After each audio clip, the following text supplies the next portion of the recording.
Like MI and Milgard, the MI Charitable Foundation stretches from coast to coast. However, when it comes to the foundation, our focus begins at the local level, where we support initiatives in our communities that are closest to the hearts of our team.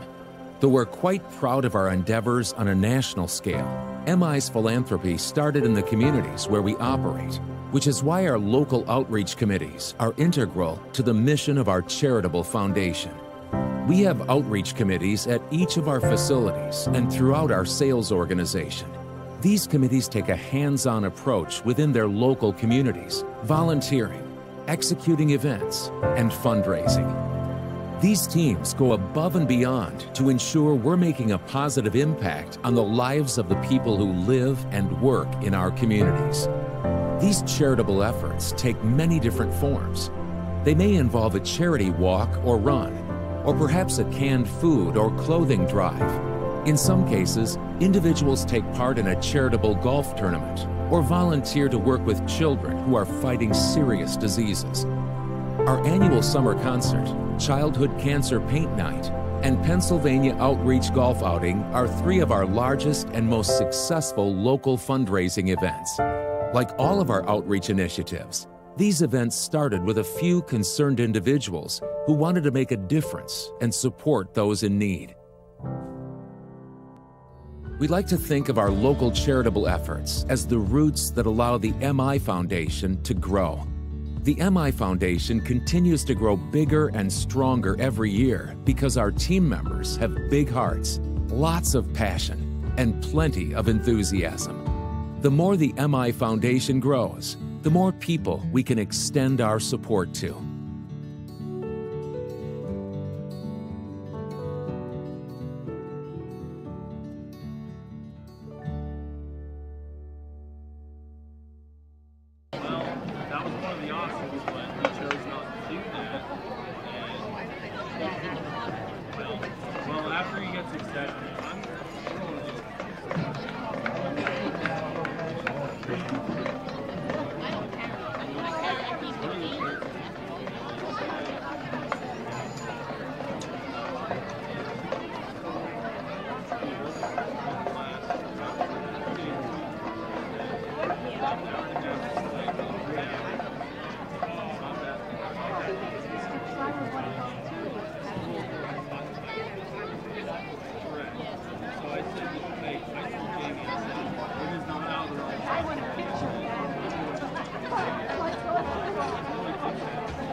Big spring next week.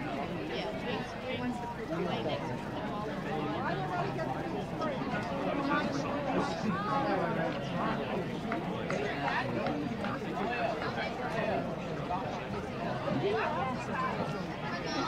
So that's why they were calling, and that's why they called me, and they were calling us, and then they were because me was practicing me at the statue, and the guy, and she was saying the guy's dead, and I said, It was different than the account I was doing it.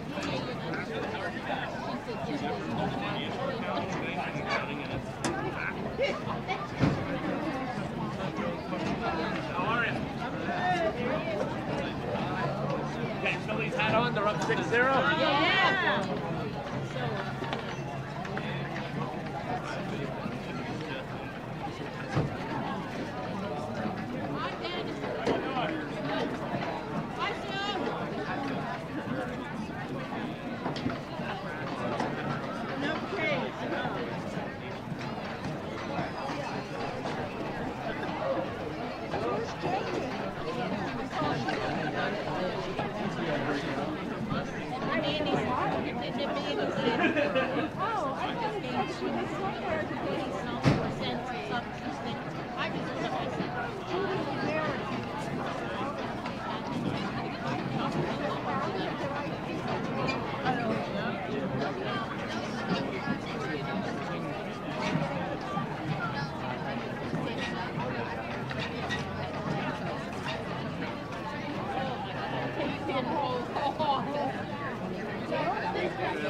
I'm going to sit up here tonight, Mom, so we see her.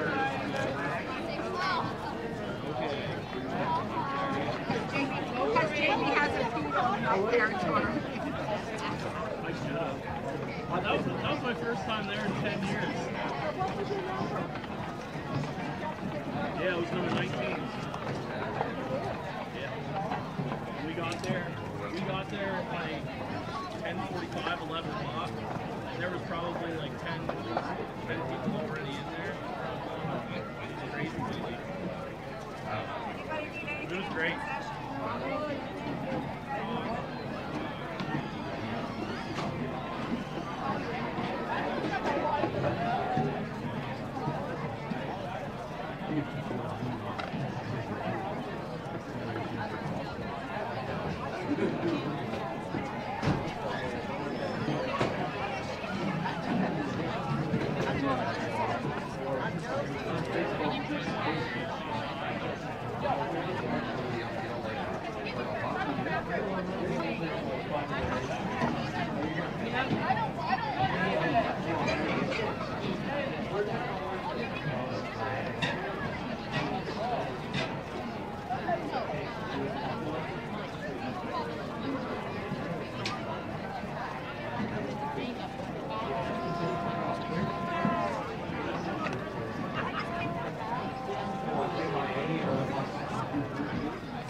No.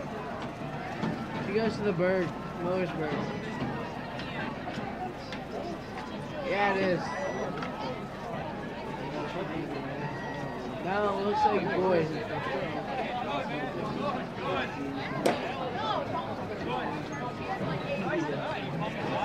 It sure is.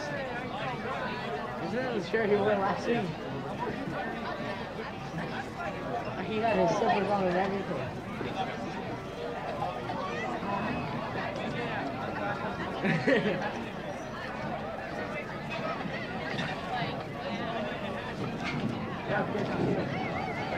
Not here.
Good evening, ladies and gentlemen. As a tremendous benefit of the Upper Dauphin Area and Millersburg Area School District Sports Cooperative, the Millersburg Area School District Department of Music is delighted to present the 2022 edition of the Millersburg Area Marching Indians. This year, the Marching Indians energetically present our field show featuring songs that make us crazy. Song selections include Beyonce's smash hit Crazy in Love, Queen's Crazy Little Thing Called Love, Ozzy Osbourne's Crazy Train, and Prince's Let's Go Crazy. As you'll see and hear, we love to play and entertain. The Millersburg Marching Indians are led on the field this year by drum major Zoe Tyson. Color guard captain is Madison Lar. Section leaders include Frank Rocco, Delaney Roble, Emily Myers, Talia Yates, Nick Lapone, Victoria Stutzman, Eric Campbell, Bryson Minnick, Dana Strait, Jaden Rubel, and Zach Irwin.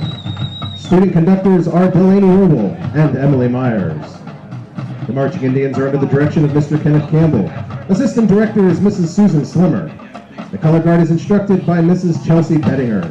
The band is assisted in marching and music by Mr. James Slimmer and alumni assistant Claire Rothermore. Percussion instructor is Mrs. Casey Campbell. Drill design is by Mr. Dwayne Dwyer of Dwyer Designs in Northumberland, Pennsylvania. Marching Indians are proud to be an entertaining non-competitive marching band with members that range from grades 6 through 12 from the Millersburg area and Upper Dauphin area school districts.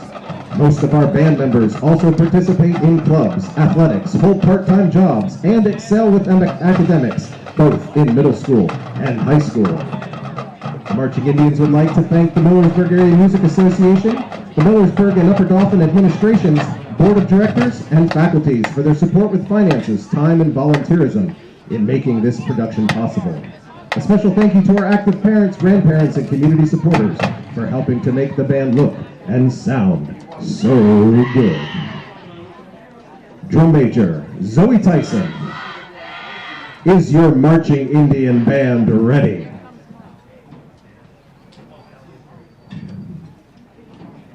That's a yes.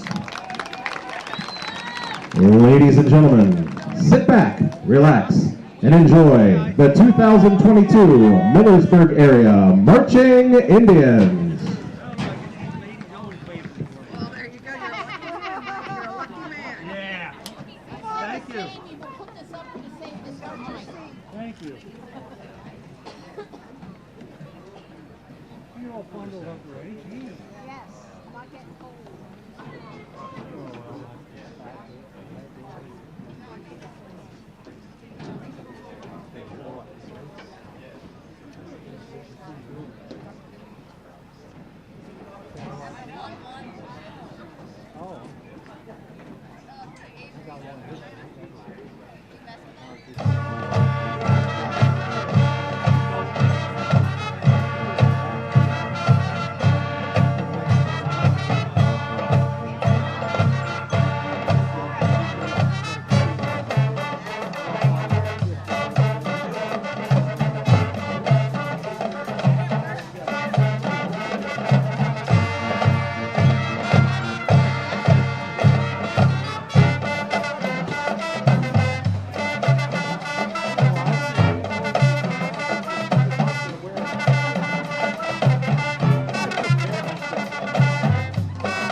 Good evening, ladies and gentlemen. Please welcome to the field the Upper Dauphin Area Trojan Marching Band. The band is proud to present their 2022 competitive field show. Wanderlust, noun, a very strong urge or desire to wander and explore the world. We can all relate to the anxious anticipation we experience as we dream about and plan for a trip. We can appreciate the joy and awe we feel as we get to our destination and get to experience it firsthand. Eventually, we must return home with the dreams of our wanderlust being replaced with our memories. Join the UDA Marching Band on our travels through wide open spaces, rolling hills, and mountain peaks. The 2022 Marching Trojans consist of students from both Millersburg and Upper Dauphin area school districts in grades 7 through 12. Student leaders are Lindsay Harner, Belana Bloom, Addison Cooper, Brianne Gear, Scott Liddick, Taylor Millard, Bryson Minnick, Bryson Powell, Sarah Rothermall, and Jesse Zhu. The band is under the direction of Ms. Elaine Kramer, assisted by Miss Emily Kramer. The percussion tech is Heath Starr, color guard design is by Miss Emily Kramer. Additional staff includes Miss Brenna Hoffman, Corbin Beck, Miss Hadley Beck, and Miss Alyssa Smeltz. The UDA Marching Band is proud to be a high-achieving competitive ensemble with a minimal time commitment.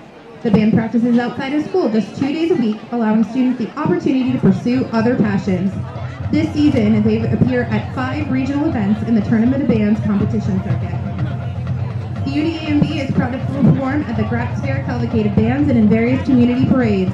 The band has also been a featured performer at the Faneuil Hall in Boston, Massachusetts, the Rock and Roll Hall of Fame in Cleveland, Ohio, and the Festival of Fantasy Parade at Walt Disney World's Magic Kingdom. The band members would like to recognize the parents of the UDA band boosters for their tremendous support of our program. The band staff, and boosters would also like to thank the faculty, administration, school board, and community of the Millersburg and Upper Dauphin area school districts for their support of the arts and music education.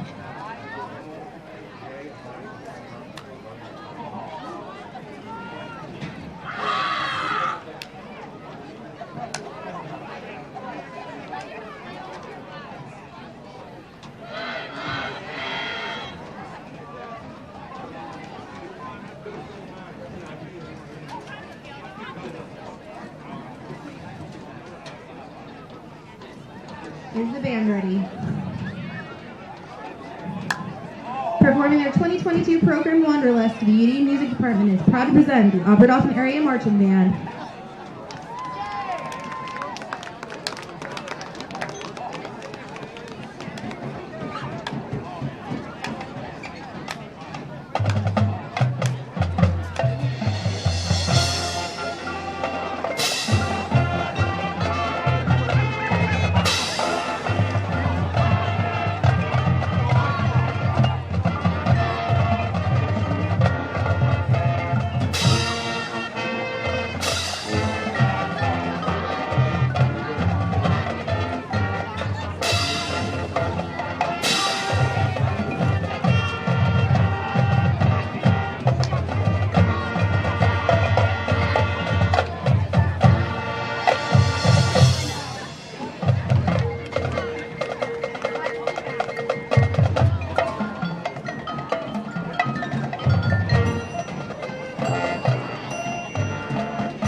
evening and welcome to Upper Dauphin Area High School's Trojan Stadium and Veterans Memorial Field for tonight's contest between the Indians of Juniata and your Upper Dauphin Area Trojans. Tonight is senior night here at UDA. We will begin with the senior members of the football team. Shock Bop is the son of Jason and Betty Bop. He is a member of the football team and archery teams. His future plans are to become a welder. Message to his coaches, thanks for coaching me. You guys are amazing. Message to his parents, thanks for being there for me. Isaiah Dyer is the son of Damian and Jackie Dyer. He is a member of the football, track, basketball, and soccer teams. He plans to attend a four-year college to pursue a degree in mechanical engineering and continue his track and field career. Message to his coaches, thank you for the opportunity to kick the past 2 years. I had a lot of fun with the team. Message to his parents, thank you guys for coming to the games and the constant support. Eli Ferentz is the son of Aaron and Al Santiago and Mike and Autumn Ferentz. Austin participates in football, track, SAD, and conservation club. His future plans are to enter the workforce. Message to his coaches, I want to thank all the coaches throughout the years for helping me become a better football player in person.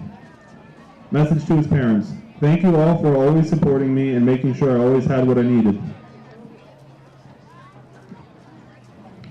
Brendan Federhoff is the son of Melissa Federhoff and Andy Parker. Brendan participates in football, basketball, and baseball. His future plans are to attend college to become a physical therapist. Message to his coaches, thank you for never giving up on me and always pushing me. Message to his parents, thank you for supporting me and motivating me. Chase Grassmeyer is the son of Chad and Angela Grassmeyer. Chase participates in football, basketball, baseball, and conservation club. His future plans are to join the Air National Guard and attend Shippensburg University. Message to his coaches, thank you for your endless dedication towards our team and teaching the skills I know today. Message to his parents, thank you for your endless support. Thank you to my mom for washing my practice jerseys late at night. Thank you to my dad for always taking me to practice and pushing me to my full potential. Alex and Isaac Hepler are the twin sons of Bill and Leslie Hepler. Alex participates in football, wrestling, and track. His future plans are to attend college and go into a nursing program. Message to his coaches, thank you for helping me play football to the highest ability I can. Thank you for supporting me throughout these last 4 years. Message to his parents, thank you for supporting me through my entire high school career. Thank you for believing in me when nobody else did. Isaac participates in football, baseball, conservation club, and FBLA. His future plans are to attend school for welding and then go into a welding and fabrication field. Message to his coaches, thank you for teaching me the game of football and for the time you put into everything to make us a better team. Thank you for always believing in me. Message to his parents, thank you for always supporting me and my choices and for coming to all my games no matter how far. Thank you to my brother Alex for pushing me to play all 4 years.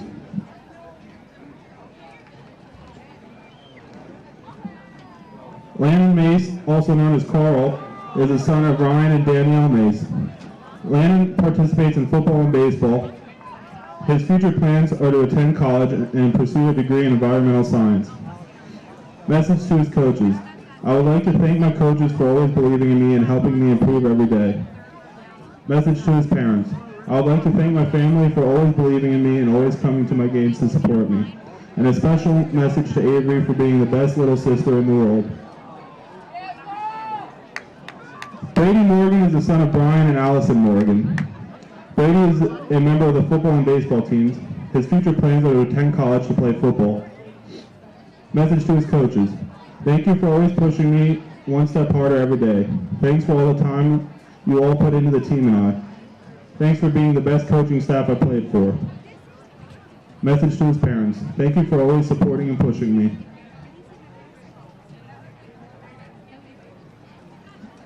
Max Nestor is the son of Mary Ellen and Mike Nestor. Max is a member of the football, basketball, and baseball teams. Message to his coaches, thank you for pushing me to play again. Message to his parents, thank you for supporting me on and off the field.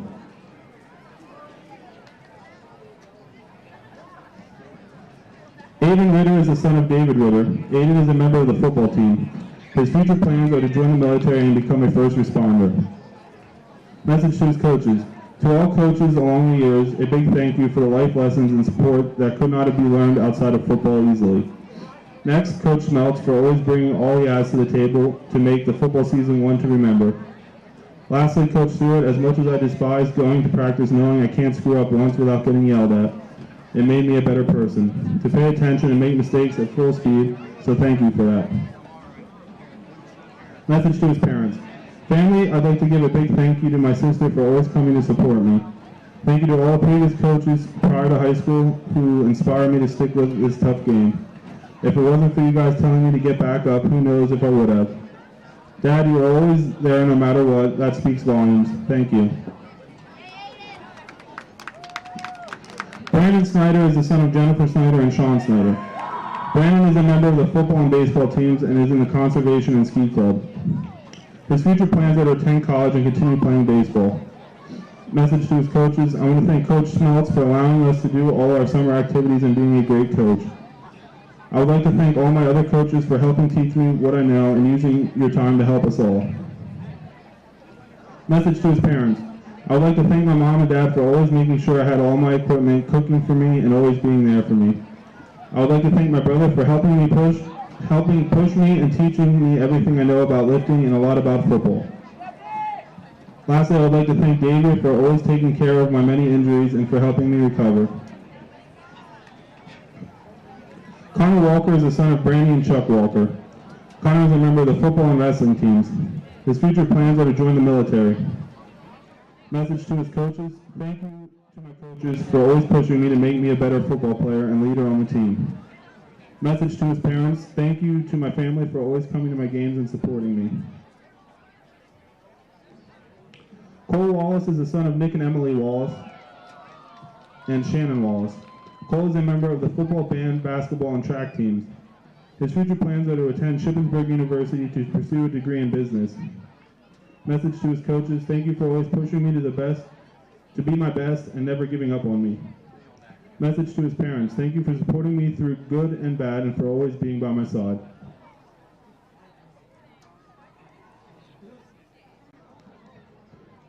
Sean Lenrick is the son of Danielle Gares and Jim Gares.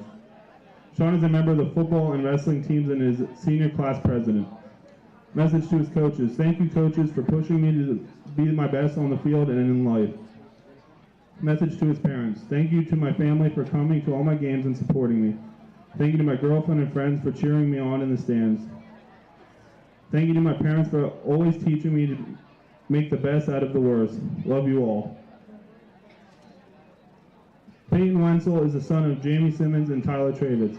Peyton is a member of the football, wrestling, and track teams and is in Conservation Club. His future plans are to become a civil engineer.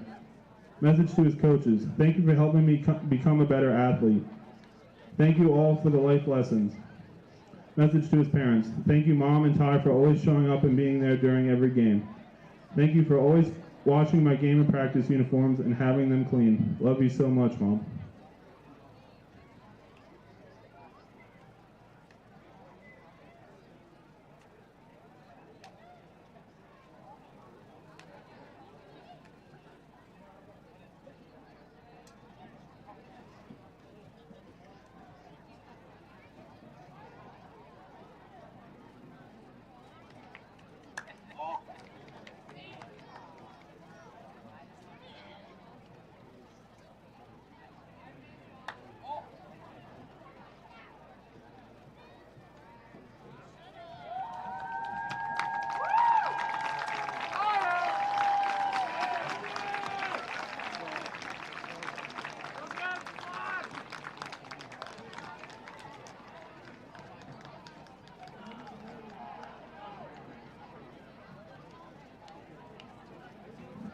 Now for the senior cheerleaders. Brianna Oberhausen is the daughter of Kevin Oberhausen and Michelle Primo. Bree participates in football, winter, and competition cheerleading. She plans to attend college for marine biology to later work with bringing sea animals in and training them. Message to her coaches. Thank you, Marcia, for being an important person in my life and being there for me throughout these past 4 years. Thank you, Ashley, for teaching me a lot these past 3 years and making my high school experience amazing. Thank you to Jen and Hillary for coaching us this year and putting up with my jokes. Message to her parents. Dear Dad and Mom, thank you for always being my #1 supporters and helping me through many obstacles. Thank you, Nicole and Mom, for showing up when you were able to. I love you all.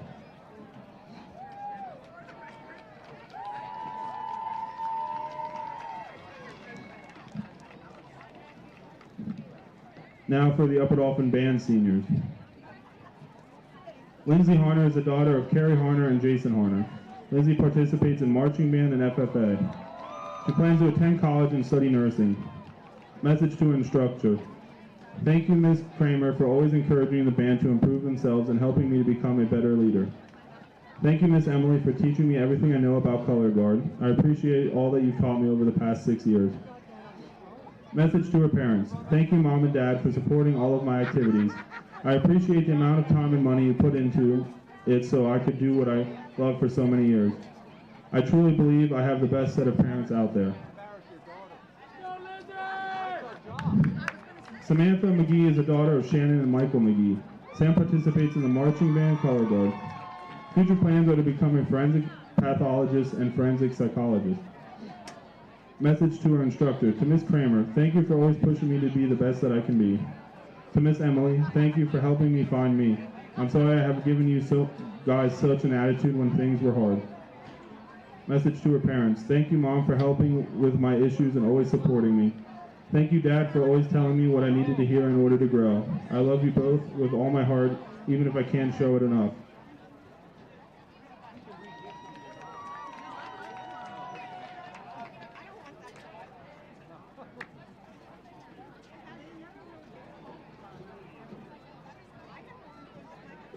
Kaylee Egie is the daughter of Angel Egie, Josh Egie, and Mindy Rhodes. Kaylee participates in marching band, concert band, track, and archery. Her future plans are to go into real estate. Message to her instructor. Thank you for always believing in me and pushing me to be my very best. Message to her parents. Thank you for always supporting me in what I do and doing your best to go to all my events. I love you guys. Kendall Garber is the daughter of Michelle Francisco. Kendall participates in marching and concert bands, National Honor Society, Student Council, and volleyball. Her future plans are to further her academic career to become a travel radiologist technician. Message to her instructor. Thank you for teaching me all I know about band and always encouraging me to keep going and never giving up. The Fantastic Four out. Message to her parents. Thank you for supporting me no matter what and pushing me to always do my best. Rafe Kitchen is the son of Anna Kitchen and Rodney Kitchen. Rafe participates in jazz, marching, and concert bands, archery, and tennis club. Message to his instructor. Thank you for helping me reach my full potential with playing the trumpet and band. I will miss this experience. Message to his parents. Mom and Dad, thank you for pushing me to get my stuff done and always being there for me. I love you.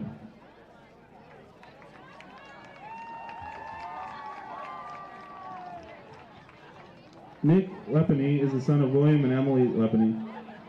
Nick participates in basketball, golf, band, chorus, and SAD. His future plans are to attend HAC and then Penn State Harrisburg for a degree in mechanical engineering.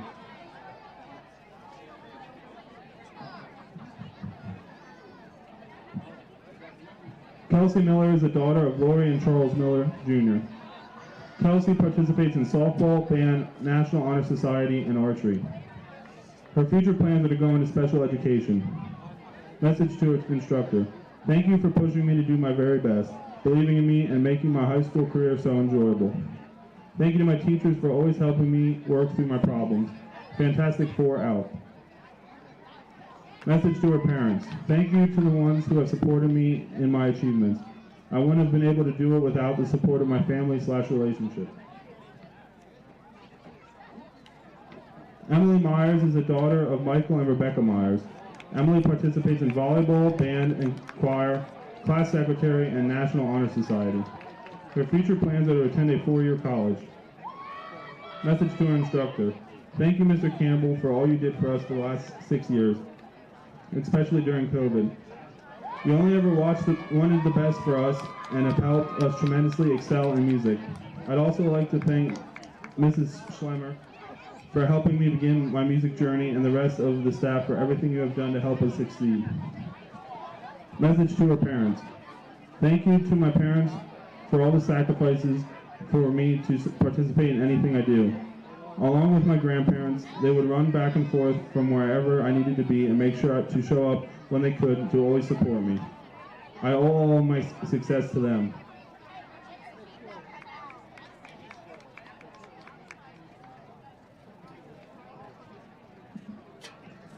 Frank Rocco is the son of Amy Sprankle and Jody Sadowski.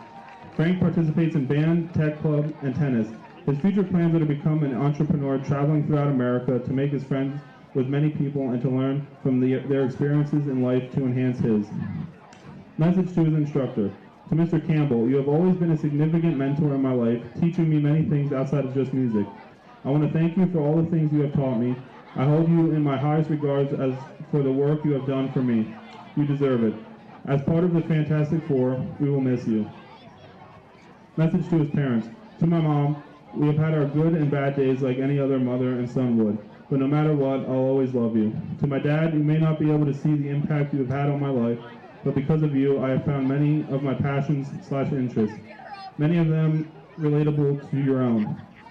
You guys have both given so much to me. I can't wait for my life to start so I can be able to give so much back to you guys. Mallory Strasser is the daughter of Patrick and Beth Strasser. Mallory participates in marching, concert, and jazz bands, volleyball, National Honor Society, and art club. Her future plans are to attend a 4-year college. Message to her instructor. Mr. Campbell, thank you for all of the time and effort you put into teaching me to be a better musician. Thanks to your encouragement, I'm always going to keep learning and playing. Message to her parents. Thank you for your constant support in all my activities and for never missing a game or performance. Victoria Stutzman is the daughter of Jennifer and Matthew Stutzman and Jennifer and Andrew Hall. Victoria participates in concert, jazz, and marching bands and chorus. Her future plans are to attend Hack for education and then transfer to pursue a degree in music education. Message to her instructor. Mr. Campbell, thank you for all the support and dealing with me during class. I know I can be a pain sometimes. You have been such a big help in talking to me about my future, what steps I should take and how to take them, and listening to my concerns on how I should deal with them. Most importantly, you showed me what music can do, and it's not just to make sound. It makes one big family, so thank you for letting me into this family, where I treasure all my memories I made within. Message to her parents. To Jen and my dad, thank you for always being there and opening your arms to me when needed most. I know we have our ups and downs, but in the end, we always make up for it. To Mom and Andrew, thank you for being supportive in everything I want to do. You always make sure I'm heading in the direction I want. I love you all with every ounce in my heart and every step I take. Thank you all for being there for me, laughing, sharing fun memories, always doing what is best for me, and helping me grow in the person I am today. Zoe Tyson is the daughter of Tara Tyson and Jonathan Donovan and Jacob Tyson. Zoe participates in marching and jazz bands, Tribe Tech, and GSA. Her future plans are to attend a 4-year college and major in music performance. Message to her instructor. Thank you for pushing me to be the best musician I can be. You have been an inspiration to me, and I greatly appreciate everything you have done for me over the years. Without you, I would not be the person I am today. Message to her parents. Thank you guys for supporting me through everything I've done, and also dealing with me obnoxiously playing trombone. I would not be where I am without your constant motivation and encouragement. I love you all, and couldn't have done it without you.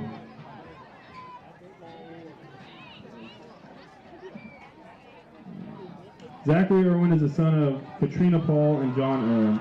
Zachary participates in the Millersburg and UVA marching bands, tennis club, and jazz band. Zachary plans to attend college and get a bartending license. Message to his instructor. Thank you for pushing me to be the best I can be and also making sure I push to my fullest potential. No matter what you would be going through, you made sure that your students were doing well, and you made the activities become less of a club or less of a grueling task, and you turned it into a family. Thank you. Much love to you, Mr. Campbell. Ms. Kramer, and Alan Peterson. Message to his parents. Thank you for being there through everything during the times when I didn't have a band or tennis club. I may be stuck with you, not by choice, but I would choose to be stuck with you if I could. Jaden Werble is the daughter of Jim and Sherry Werble. Jaden participates in band, student council, SAD, and tech club. Her future plans are to attend a 4-year college majoring in criminal justice. Message to her instructor. Thank you, Mr. Campbell, for always pushing me to be a better player.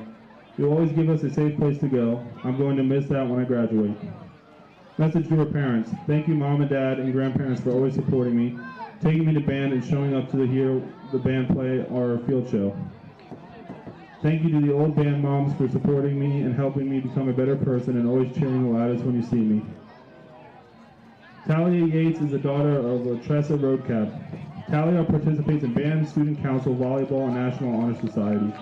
Her future plans are to attend a 4-year college to become a neonatal nurse. Message to her instructor. Thank you for helping me become a better musician. Message to her parents. Thank you for helping me accomplish my goals in life, and thank you for all your support. This concludes senior night here at UDA. We wish all of our seniors the best of luck with their senior year and all your future endeavors.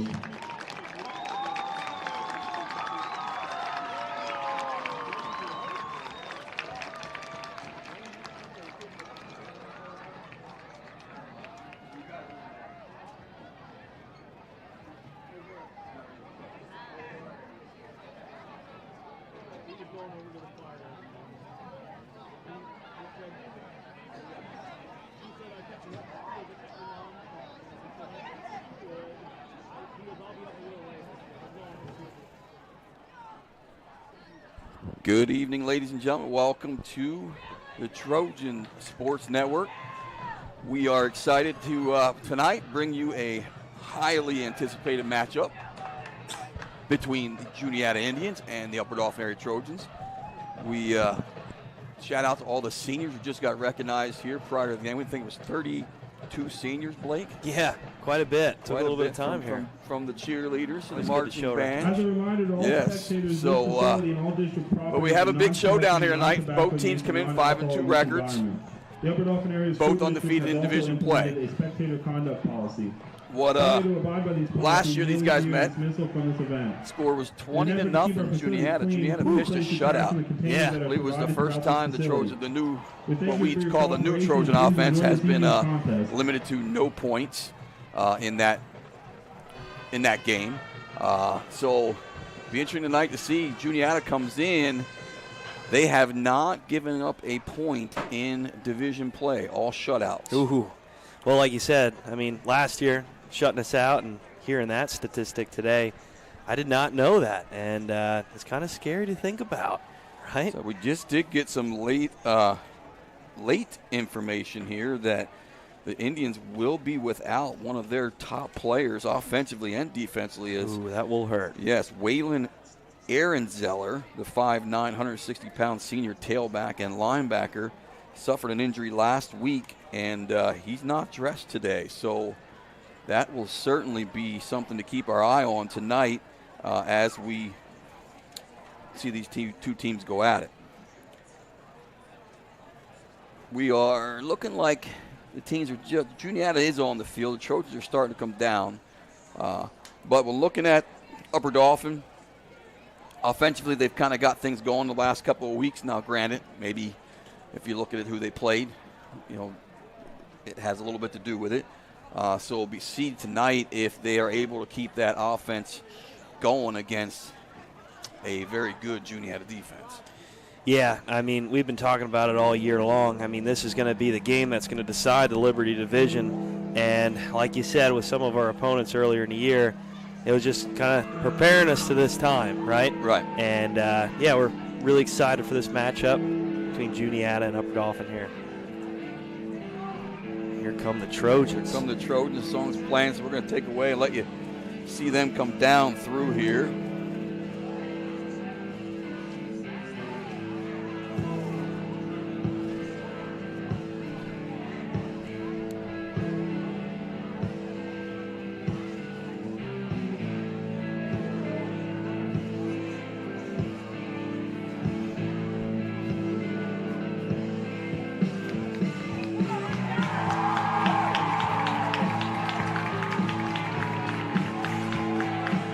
Holding the flag, Zach Shell this week. Zach Shell, Wow. so that means, as we've learned, that's the guy who was the best, most aggressive, biggest help player of the practice player of the week. So congratulations to Zach Shell on that honor. One other thing that's kind of interesting with both these teams, Blake, is that both coming in winning 4 straight. 4 straight wins. Juniata coming in, they picked up a shutout over Newport, shutout over Halifax, shutout over James Buchanan, and then last week picked up a nice win over Boiling Springs, 13-7. Yeah, Boiling Springs is a pretty tough team, and like you said, I mean, both teams look like they're on a win streak right now, and it's going to be an exciting matchup. Absolutely. Boiling Springs 2-5 record this year, but don't let that 2-5 record fool you. Yeah. Kind of like the record where the Trojans are going to see next week when they head down to Big Spring. You can't sleep on Big Spring next week as well. Trojans coming in winning 4 straight as well, as they beat Susquehanna 30-7, Newport 41-20, Halifax 56-13, and then James Buchanan last week in a blowout 72-13. Trojans had a couple kick returns for touchdowns in that one as well. So everyone at the beginning of the year felt that these were the 2 top teams in the division, and honestly, it's been no secret throughout the years. They are the only 2 teams in the division with a winning record, Blake. I don't know if you're aware of that. Oh, yeah. Especially here in the Liberty division, like you said, we talked about some of the, just the records there. It just seems like this is down. But if anything, this matchup tonight with Juniata is going to be one for the books. Another thing this is going to have implications on is District 3 playoff. Yeah. And we'll get into that as we have a chance throughout the game. But now we're going to step away for the national anthem.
All right, here we are ready to go. We've got to say, Blake, that national anthem sounded pretty good with both bands together. Yeah, I agree. You like to see it. I like it.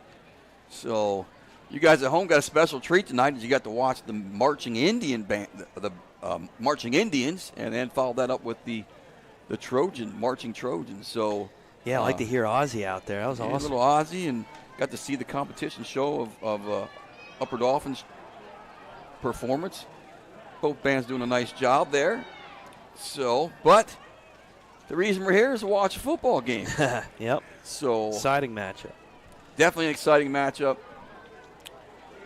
And Juniata, where they're always known as the big red machine, but not much red on there tonight, Blake. No, all white, blue. I still like the combo though. I do like the combination there, the blue pants and the white jerseys with the dark let numbers on the back. Looks pretty sharp. And it looks like the Trojans are going to start on offense. So we'll see the number 1 offense in the division against that number 1 defense in the division right away. See how things go. Shep set to kick for the Indians.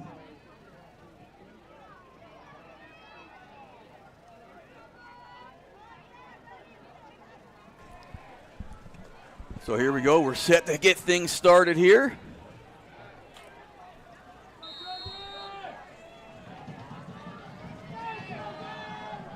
Kick is taken at the 10-yard line. Still on his feet. Nice return here for the Trojans, and they're going to have nice field position to start as they're out over the 30-yard line. That was Eli Ferentz on the return. Looks like they're going to spot the ball about the 33-yard line. With the return for the Trojans, setting them and can't we be remiss, Blake, if we didn't point out the black UDA tonight. Oh. We liked that last time, switching it up. And credit the grounds crew, little shadow on the numbers with the black. That's kind of a nice look as well. Yeah, got to give it to the grounds crew for that. Looks real nice. Here we go. Here we go. First play for Connor scrimmage. Walker.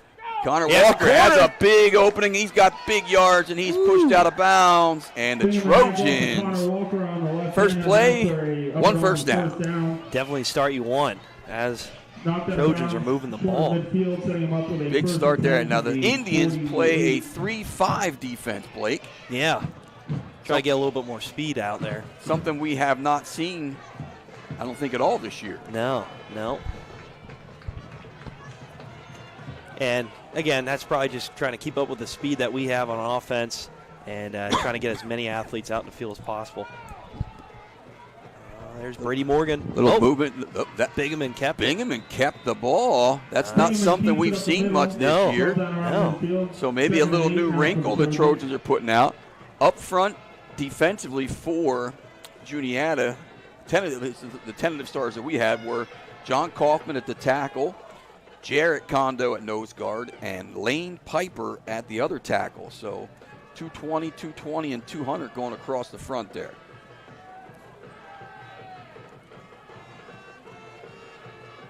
This time, Brady Morgan's going to get his first carry. He makes a cut, and he's going to pick up a nice big run, a nice gain there. Give him about 5. Yeah. And that's going to bring up 3rd down, and we'll call it 3 for Upper Dauphin. Ball spotted at the 45-yard line of Juniata. What do you think so far, Blake? What do you like? So far, I'm liking what the Trojans are doing. They're moving the ball down the field. Again, when it comes to setting up, we don't see those costly penalties like we saw earlier in the year. And no, they're looking like they're moving the ball good. Got to say, Liz Kaufman at 6 foot 220, number 70 down. He looks bigger than that. Yeah, he does. This time, Connor Walker again gets the edge, and he's got a Trojan first down. He's still on his feet. And the Trojans could be in for a Trojan touchdown. Connor Walker. Nice. And that's the start the Trojans needed. 45-yard touchdown run for Upper Dauphin. And the Trojans have the start that they were looking for. Coach Smeltz wanted to start fast and finish strong. Wow, they certainly did. And they're off to the starting fast part for sure.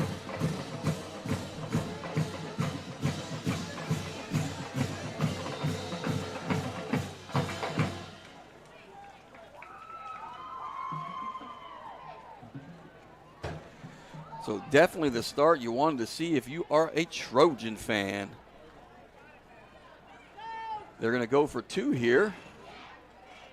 Bingham's going to keep it, and he's going to be brought down. So extra points no good. So Trojans are going to lead early on, 6-0. Juniata's going to get the ball next when we return right after this. Juniata 0. American Legion was chartered by Congress in 1919 as a patriotic veterans organization. Focusing on service to veterans, service members, and communities, the Legion evolved from a group of war-weary veterans of World War I into one of the most influential nonprofit groups in the United States.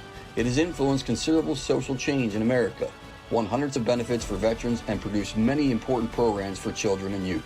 The Trojan Sports Network would like to thank the Elizabethville American Legion Post 404 for their support. And welcome back to the Trojan Sports Network. If you're just tuning in, the Trojans took opening possession right down the field, and it was a 45-yard touchdown run by Connor Walker to get him on the board first. The 2-point conversion did fail, so the Trojans lead 6-0. As Isaiah Dyer now set to kick off for UDA. See if the Indians can answer back. Good kick by Dyer. Ball's taken just at the 15-yard line. That's number 22 for Juniata. He's got a little bit of space over there. Caleb Smith. So Smith's going to bring it out just over the 30-yard line. So nice return there for Caleb Smith. Has a twin brother, Casey Smith. They're number 21 and 22. Both seniors for Juniata. So let's see what we have here for the Juniata offense. And it's not going to be your grandfather's Juniata offense as we're used to seeing, as they've opened things up a little bit this year, Blake. Yeah, they have. I mean, you'll see a little bit more when it comes to passing the ball and spread formations. More spread, yep. And look here out of pistol. Yep, pistol formation for Carnegie. He's going to hand off. And Indians going to pick up positive yards there. So Carnegie looked like we'll see the new running back, see who's replacing Aaron Zeller. Looks like 32, right? 30. Or 30? 33. 33. Talon Barnes, excuse me.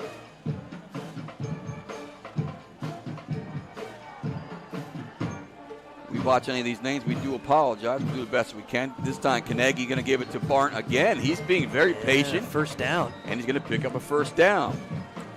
Very eerily similar to what the Indians did last year offensively. They really chewed up clock ground and pound and limited the Trojans' possession. So maybe it's the same kind of game plan this year. However, last year the Trojans couldn't get on the board. Yeah, they changed that real quick. And we got a note. First points that the Indians have given up in the Liberty Division this year. There you go.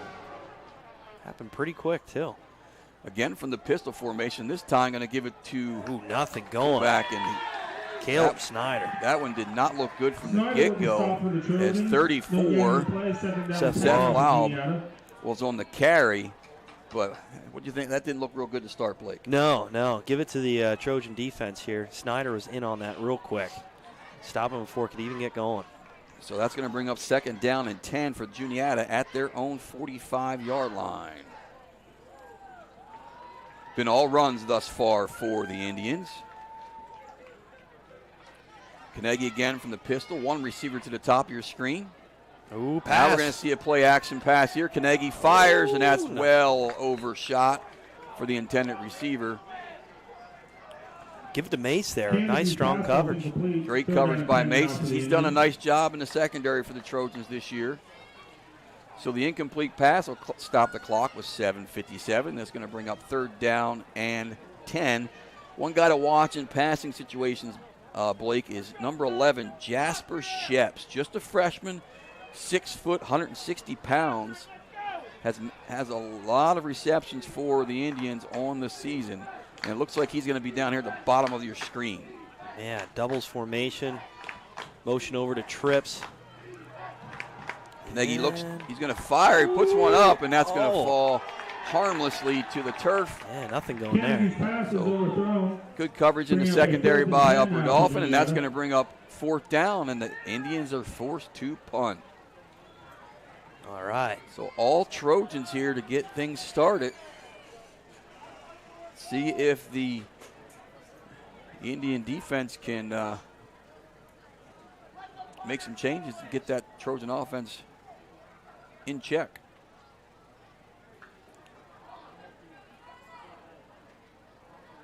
Punt is away, and that was nearly blocked. Brady Morgan's going to let it go over his head, and it is going to roll into the end zone for a touchback. So Trojans are going to have their second possession at their own 20-yard line. So far, all Trojans. Absolutely, absolutely, all Trojans. So nice punt there by the punter. I mean, yeah, lucky to get that away. Just want to thank some of our 2022-23 Trojan Broadcast Network sponsors, as you'll be seeing some new commercials here come the winter season. But we got JoJo's Pizza and Pasta House in Elizabethville, Main Street Mattress in Elizabethville, Pine Creek Structures in Gratz, Dairy Queen up there in Likens, the Diamond Jubilee Memorial in Gratz VFW, Dyler Straubman Insurance Agency in Eville, Lentz Electric in Eville, Sons of American Legion in Elizabethville, and Likens Fire Company in Likens. Nice solid run by Fedorov, picking up about 4 yards. So Trojan's doing a nice job early here, Blake, of spreading the ball around.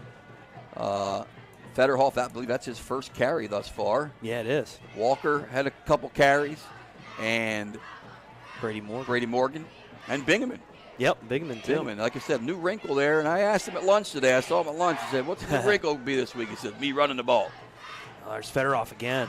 Federhoff, nice job running up downhill. He's going to pick up a nice gain. That's going to bring up a third, and we'll call it a long 2. Yeah, a long 2 there.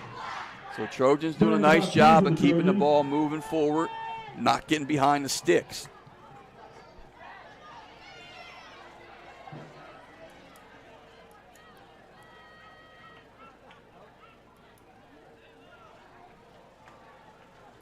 Trojans break the huddle.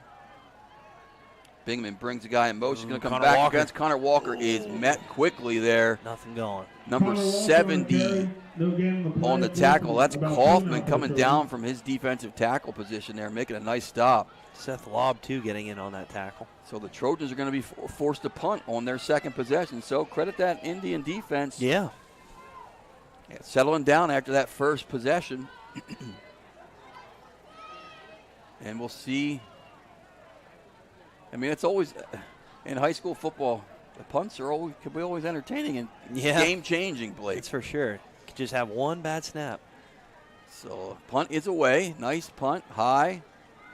Juniata guy going to let it bounce, and it's going to roll out of bounds at the 35-yard line of Juniata. So they'll take over the 35-yard line for their second possession of the game as they trail 6-0. The cheerleading boosters are selling cheer gear tonight at the Trojan Spirit Stand. T-shirts range from $1 to $20. They also have we talked about Aaron Zeller being a big loss for Juniata.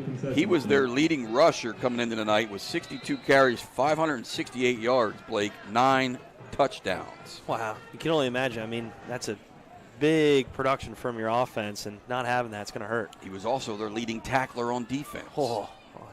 Adding more to that then. So here we got man going in motion. We got a flag. That's going to be illegal procedure. False start on Juniata. Shep's at the bottom of the screen here. The Indians have yet to really go in his direction yet, Blake. Yeah, I think that might change here soon. Another guy to keep an eye on as we watched in warm-ups, looked pretty impressive, is the 6'1", 190-pound tight end, that Mackay Hunt. So keep an eye on that guy, too. Gun here. Here we go. Run on the outside. Got a little bit of space as Bart. Hepler, nice coming up on the protect the ball there. 33. Bart on the carry, brought down by Alex Hepler in the backfield. Coming into the night's game, we'll take a quick look here. Bart. 2nd and 15. Has carried the ball 7 times for 32 yards. So definitely. Yeah, someone knew that. Not a lot of carries there for the Indians. Laub has 42 carries for 277 yards. So without their main horse out, they're going to have somebody's going to have to step up tonight. Caleb Smith goes in motion. He's looking to get that rocket sweep motion going, but nothing going. Trojans did a nice job of stretching that out, Blake. Yeah, they did. Yeah, they did. Give it to him there. I mean, May's coming up hard on that tackle. For the Indians. And just to play before, I mean, Hepler coming up strong too, and the Indians just can't get the edge. Trojans going to rotate some fresh guys in here defensively as Wenzel and Wenrick will check out. 3rd down and 12 for the Indians, so. And more of that speed package in there as it's 3rd and long.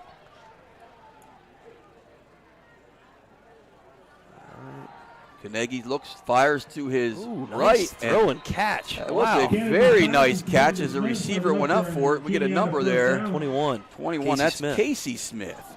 So nice job there by Casey Smith going up and picking that. Smith's only 5'5", 145 pounds, but played there like he was a 6-footer, Blake. How about it? I mean, that all goes to your route running, and that was a really nice route and got the defender off him. Smith is one of the receivers, 9 receptions, 154 yards on the season. Right up the middle. One thing that seems to be common, though, is the Indians their mainstay for years has been able to move the ball on the ground. Yeah. So they're always going to kind of go back to that ground game, back to their roots, so to speak. Yeah. Like you said, it probably has to hurt, though, without. Absolutely. But, you know, the thing that they've always had is a nice physical offensive and defensive line. Mm-hmm. And we'll see how that plays out tonight. Carnegie, play action. Going to put one up. Down the field, but not and the goal. there is, yes. He was calling for it. He was looking for it, and Walker kind of had him tied up there as number 80, Reinl. 80. Grant Reinl. So that's going to be a first down for Juniata, and they're going to actually move the ball inside Trojan territory for the first time tonight. That always hurts.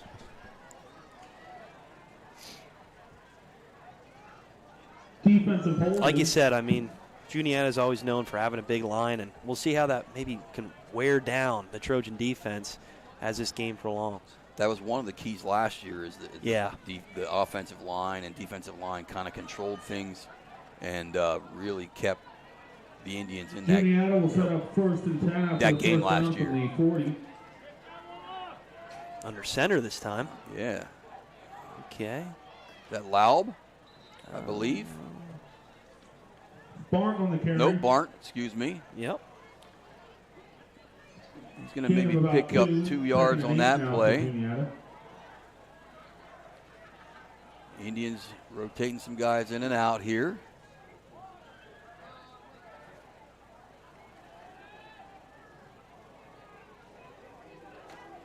Really, Indians really keeping things compact here, Blake. Mm-hmm. This time it's going to be 34. That's Laub. That's Laub, yep. Would you say Laub or Laub? I don't know. I was just going to ask you, what do you think? Well, it's L-A-U-B, so I'm thinking Laub. Laub. I think the A would go for, I don't know. Okay. Maybe we'll get some clarification here from Juniata County. Somebody might text us. We'll see. So you got a 3rd and 5. 3rd down and 5. You've been thinking this would probably be 4 down territory for Juniata? I agree. Now they're going to spread things out a little bit. 2 receivers to the top and bottom of your screen from the pistol. Barnes, the ball carrier. He's going to plow ahead and push ahead. Still moving the pile. Yeah, doing a nice job there. It's going to make it about 4th and 2. Barnes on the carry, brought down by Carl. 4th down and 2. Actually, we'll call it maybe 4th and 1. Well, 4th and a long yard. The guy holding the yardstick, he kind of leaning a little bit, making it look like Yeah, he is. So we'll call it 4th and 2. And looks like the Indians are going to keep the offense on the field.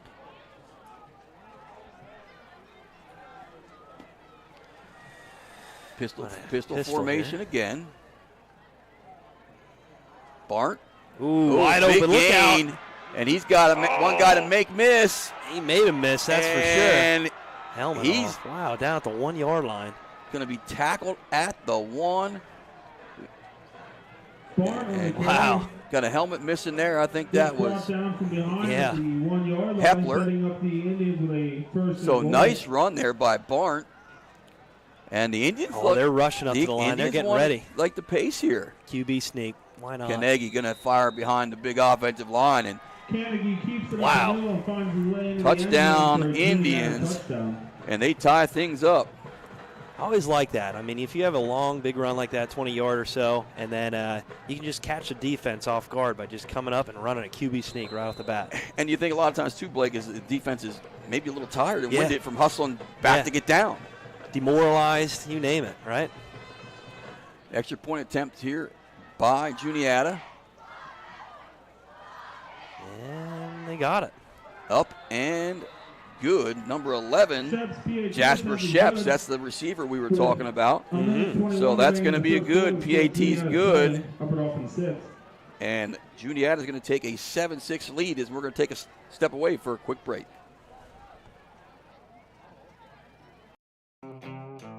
The Carsonville Hotel, located in Carsonville, Pennsylvania, is a family-friendly restaurant seated on 1.5 acres in beautiful and quiet Powys Valley. We have an inside bar, a dining area, banquet room, and outside bar and deck area with seating under the roof and on the lawn.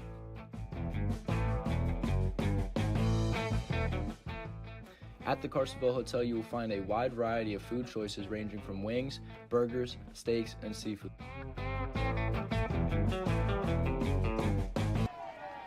And welcome back here to the Trojan Sports Network as Shep's set to kick off. And ball's going to be taken by Ferentz again. This time, he drops it, though. It's on the carpet. Oh, he was down. And his knee touched. Oh, clobbering. So, jeez. Yeah, you can't feel the ball with your knee on the ground. Nope. That ball's going to be spotted at about the 17-yard line, looks like. So, Trojans are going to have their third possession with not so good field position. Now, I mean, hey, liking what we're seeing out of the game here. I mean, we thought that the first series, we thought, maybe we got this thing all wrong. But Indians settled down that second possession. Let's see if they can continue to do it here in this third possession. And I've been feeling all week that this was going to come down in the fourth quarter to see who has the conditioning and. Pregame. Oh, Snyder. Nice job to Snyder. He picks up a first down. So a little play action there, Blake. There is a flag on the field, though. Oh, no. So we'll see what happens here. What could it be? Man. Could it be an illegal man downfield? I saw a big fella down here. It's unfortunate. I do like the play. I mean, we just talked about it. If Trojans just stop with those flags and be a little bit more consistent, I mean, they could really get things moving. If you're looking for something to be nitpicky about last week, probably the flags would be the area to start. Yeah. A couple personal fouls that were unnecessary, and you can't do those. You can't do those types of things in big ball games. No, you can't. Last year, I remember that's why I was looking through the stuff from last year. I think we had 5 penalties for like 45 yards. The Indians had 1 penalty for 5 yards last year. Yeah, well, that makes a big difference in a big game. That's 30 yards of field position. Yep. Now we got a timeout. Trojans didn't like something, so timeout called by the Trojans. We got 40 seconds left here in the first quarter. We got a dandy brewing. Juniata leads 7-6. Burger King is located on Route 209 in Elizabethville. Dine in where a crew member will be happily waiting. Or, in a hurry, come and use the drive-thru. Burger King is open from 7 a.m. to 11 p.m. on Sundays and from 6 a.m. to 11 p.m. on Mondays through Saturdays. So stop by and have it your way at your local Burger King. If you are in need of a job, text the number on the screen or go to the Burger King website. And welcome back here to the Trojan Sports Network as we're coming out of the timeout. A couple scores for you. Susquehanna 14, Halifax nothing. Tri-Valley 7, Monoy nothing. Monoy, a team that gave Williams Valley everything they wanted last week, right? Yep. Lyon Mountain winning 7-0 against James Buchanan from what we got here. And a big game that the Trojans probably going to keep their eye on for District 3 playoffs. Schuylkill Valley right now up 10-0 on Hamburg. And when we get a chance, we'll pull up the District 3 standings and let you guys see where that's all at. That's going to be interesting the next couple weeks. Oh, wow. Whoa. Jeez. That guy was shot like a rocket. I'll say. And that was Kaufman. Man, he came out of there in a hurry. And boy, he was ready to meet Brady Morgan right there.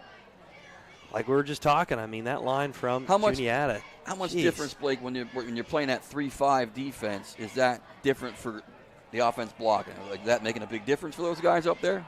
Yeah, I mean, for sure. I mean, obviously when it comes to your blocking schemes, it's going to throw things off, especially with some of these big guys here for Juniata. Looks like another timeout. Going to be end of the quarter. Okay. Quarter's going to come to an end. So Trojans trail 7-6. Been a good one so far. We'll take a quick commercial break, and we'll be right back. Juniata 7, Upper Dauphin 6. Dairy Queen is located on the main street of Lakens. The inside and outside menus showcase both hot food and plenty of ice cream treats.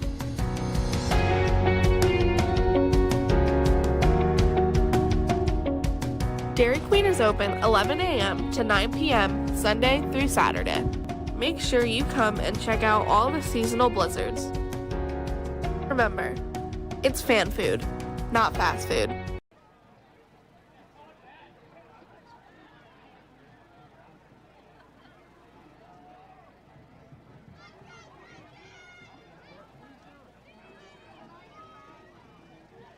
All right, we're back here at Trojan Sports Network, and we'll see if we can pull up our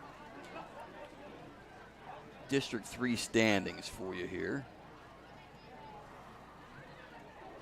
Currently, these are your current District 3 standings. You can see we have the top 10 listed there. The Trojans are just inside that cutoff line as the top 6 teams qualify for playoffs. You can see why I'm missing Lancaster Catholic, West Perry up there, all 7-0. Hamburg 6-1 and Schuylkill Valley 5-2. Those two teams are playing tonight, which is a big game in that. But Schuylkill Valley currently leading that one. The team to really keep your eye on is right there behind the Trojans, Berks Catholic, and we'll talk more about that as the night goes on. Yeah. But there's Bigman. Back to pass. Play action pass. He got wide Snyder. Open. Snyder. Nice throw and catch there. Bigman did take a shot late. Wow. But he's being helped up by Brady Morgan. Looks like he's okay. Nice pickup, but still short of the first down. Yeah. Because that was 3rd and 20, wasn't it? Yeah, 3rd and 20. Yep, now it's about... 3rd and 8 now for the... Sorry, that was 2nd and 20. Yeah, now we're 3rd and 8. So manageable here. Yep. But I like the play action there. Even rolling Bingham to his left there, Blake. Yeah. Which you don't really like to do with a right-handed quarterback a lot, but... Yeah, give it to Bigman holding tight there and throwing the ball. Did a nice job of squaring his shoulders up. Inside handoff. Go. And that's going to be Walker. No, it's Alex Hepler. Actually, Alex the Hepler. I think he has it. Close to an upper off first down. Looks like they're moving over there. Oh, they did. Wow, they look are at moving that. the sticks. 2nd and 20. Moving the ball. Nice pick up there. Trojans move the chain after coming back from what could have been a costly penalty. Mm-hmm. So, just starting the second quarter for those of you joining us here. As we state, this is basically this is for the Liberty Division crown. Both these teams will hopefully be getting into district playoffs. Ooh, that's nothing. Nice job there. But Snyder stays on his feet. Slips a tackle. Nice job of Wow. Snyder slipping that tackle. Initially, it was 73. Snyder tackle in the backfield and gets out to the line of scrimmage. Christian Lopez got through there and made some pressure. I believe that was 73. But credit Snyder for slipping that tackle and not taking a loss, Blake. Yeah. I mean, I do like what the Indians are doing here on defense. You have pretty much a 5 front. And they've been doing a good job of taking away the outside stuff. Yeah, they are. They are coming up Is quick. that something with that 3-5 makes it? Yeah, I mean, you have that overhang player coming up and just preventing anything coming from the outside. I mean, like I said, it's basically like a 5-2 in a way if you think about it. Bingham play fakes. Now he's going to roll to his right. He out. looks back. He's going to throw it back against the it's grain, and that is out of bounds. And again, Bingham took another shot there. 3rd and 10 now. 3rd and 10 now. That was Tom Brady. Probably would have been roughing the passer. Probably. Actually, Bingham looks like he's picking up his mouthpiece out of the grass. So 3rd and 10, just like that, Blake. Yeah, just like that. Federhoff's going to check in for Snyder. Mace comes to the sideline and picks up the play. He's going to head to the top of your screen now. Keep an eye on him. Yeah, he's definitely got some height advantage over there with the Smith.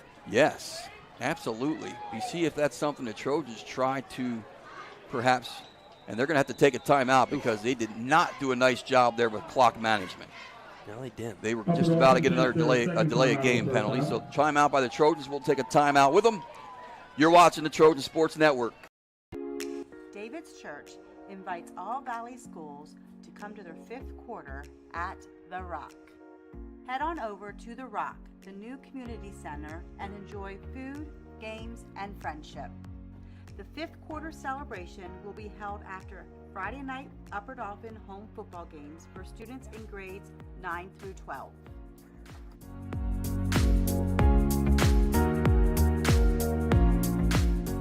See you at The Rock.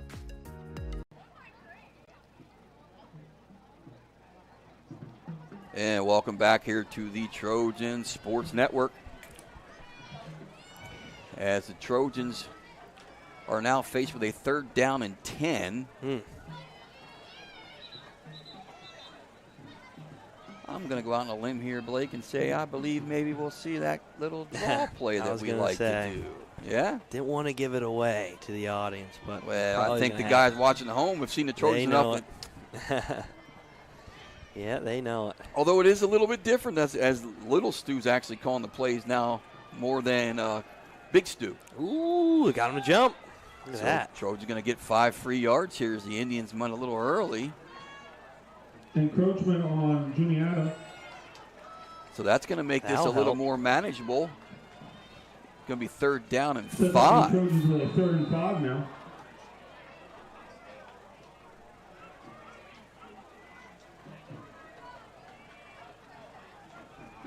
Trojans break the huddle. Federhoff in the backfield. Morgan goes in motion. Here it comes. There it is. Oh, and the Indians. Look out. I'd say the Indians may have been watching some film. Yeah, Seth Laub there was not fooled by that draw. They said all over that. Yeah, I mean, we've been calling it here too. So kind of a key 3rd down play for the Trojans. So no dice. The Trojans are forced to punt. Bingaman doing the punt. Now the Trojans look a little confused. They're looking to the sideline like maybe they don't have enough players in the huddle. I don't know what that was all about, but here we go. Bingaman set back the punt. Snap is low on the ground. Bingaman kicks it up and gets it away. Smith's going to let it roll, and it goes inside the 30-yard line. So nice punt. A little bit of break there on the roll, but the Trojans will take it. And the Juniata is going to get their first possession of the second quarter here with decent field position, Blake. Yeah, I mean, just, wow. Not fooled there by that draw play. And give it the Indians defense. Playing hard. Yeah, take away that first drive, and they've really stuffed the Trojan defense or offense at this point in the ball game. So, but it's kind of what we expected. We expected the Trojans came out first with a little bit of a jab, and Indians strike back. Doubles formation, sweep play to Smith. Smith, look out, he's quick. Wow, still on his feet. All right. Going to pick up about. He's out close to that first down the way they're spotting that ball. I mean, give it 10. Man. About 9, 2nd and 1 now. Wow. Nice run. You're correct. He's quick. We know he's quick. We've seen him on the wrestling mat. He's on the wrestling mat for the Trojans, him and his brother, as well as the Kaufman there on the defensive line. Hear that, kids? All you kids at home, listen. All right, doubles again. I like how they're spreading the box of the Trojans. Another motion by Smith here. This time. Kanegi going to keep it this time. He's got a big hole. He's got one guy to beat, and down he goes. Wow. And the Indians, just like that, into Trojan territory, going to be down at about the 33-yard line. Wow. I mean, he had the Trojans fooled there. There's just no one on him. Kanegi nice pickup. Coming into the night has 31 carries for 104 yards. Wow. You got about 25 yards there. Took off like a rocket. I don't know about a rocket, but he took off. Well. So here we go. Indians now going to go under center. Okay, changing it up. Light, tight formation again, Blake. Yep. Little misdirection. And 20 that was. Keith Hutchinson. Hutchinson. And one thing I very consistent with all the Juniata runners, Blake, is they're very patient. Yeah, waiting for their blocks to set up and find the hole. Whereas that Trojan offense is very explosive and looking to get to the hole and get through quickly. Yep. The Indians have a little more. Well, give it to your line there. I mean, you have the guys up front. You can set up these plays. Same formation this time. Laub again. And he's going to kind of barrel ahead. He's going to maybe get 2 or 3 yards. Yeah. Maybe 2. So going to bring up, see where they spot here. The sticks get set. 3rd down, and we'll call it a long 3. 3rd down and 3. Yep. And got to think this is probably 4 down territory for the Indians. So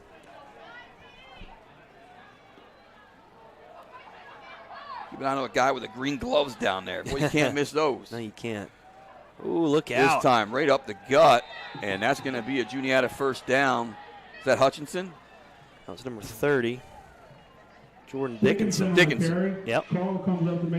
So Indians using a lot of different guys here offensively. Yeah, they are. They're mixing it up. And, maybe that's what they Aaron Zeller not there to take the bulk of the carries. They're going to have to spread it around to some of these guys maybe that aren't used to taking that kind of a punishment. Yeah, keep Carnegie this time going to be handed off to the outside. He stretched it out, but he found it upfield. Nice cut there by Barnt. Yep. Put his foot in the ground and got upfield. Like you said, with all these different backs that they're using, I mean, you got to see they are moving upfield. They're not taking, they are taking their time. They're waiting for their blocks to set up, and got to give it to the Indians. They're marching. When they do get that opening, they kind of shoot through there. They stomp that foot in the ground and head upfield. So right now, the Juniata offensive line kind of having its way with the Trojans. Carnegie this time going to be a pitch to Smith. He's looking for room, and that is no going there. As number 17, Brandon Snyder there to put that one away. I'll push the Indians back just a yard. The Indians, just my perception here, Blake, the times that they've tried to go outside really haven't had much success outside. Yep. Yeah, we'll see where they go here with this. Between the tackles, a little different story. Yeah. And the only time they ever, they got it out the outside was in that spread formation. Tight formation again here. Smith goes in motion. This time it's going to be Barnt again. Eating up. Getting those tough physical yards. And that's what, over the years, you've come to know, and that's what Juniata likes to do. Yep. Now 4th down here in about 5-6 yards. In the past, I know the Juniata has had a kicker in the past. Not sure. It looks like this year, maybe not. That would be a pretty lengthy field goal for a high school kid. Yeah, it would. We'll see what happens here. Carnegie under center. It's like maybe they're trying to draw the Trojans offside. That's what it seemed. Sure looks that way. Yeah, they're waiting for it. And they are going to take a timeout. And why not? They got 3 left. That's the first one of of the half. We'll take a timeout with them.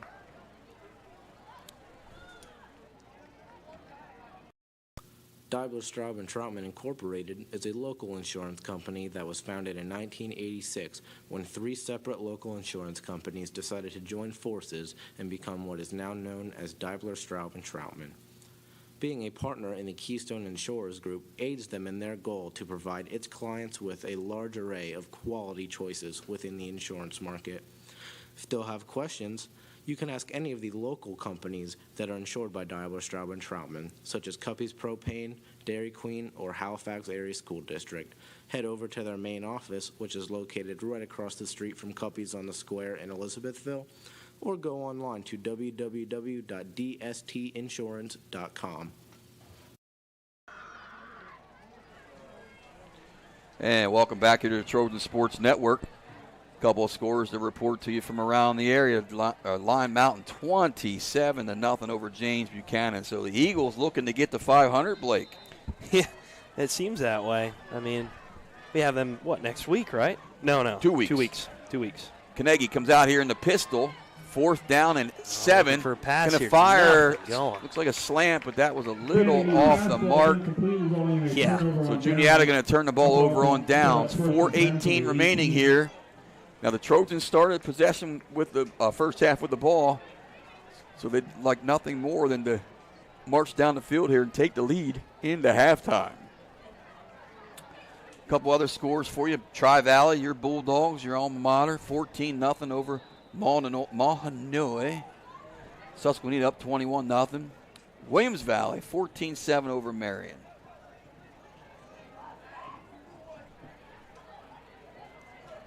Here come the Trojans. Walker goes in motion. Pass here again. Going to be a pass wide open. Eli Ferentz.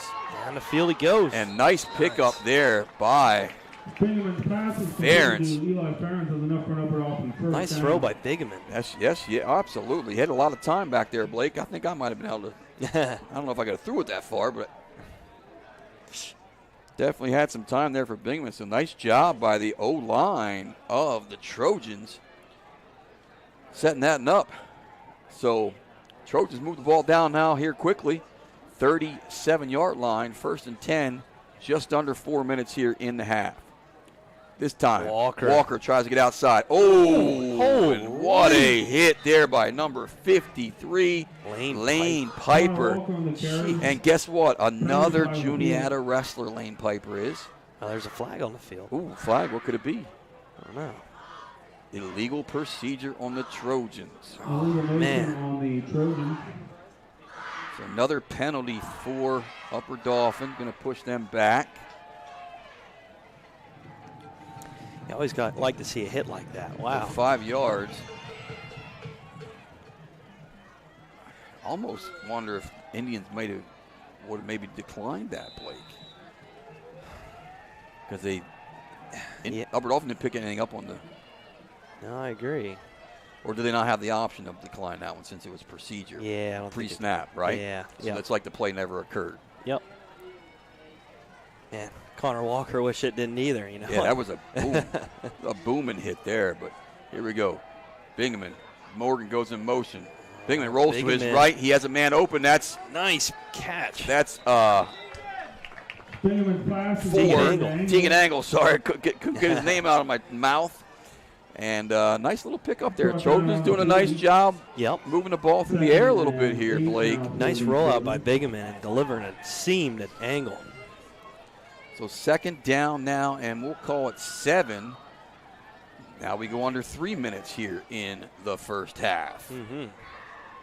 Ferentz down here to the bottom of your screen. He's going to be covered by Casey Smith. Yep. Trojans break the huddle. Bingaman brings Walker in motion. Going to roll to his left. Squares up. Got Walker. Walker open.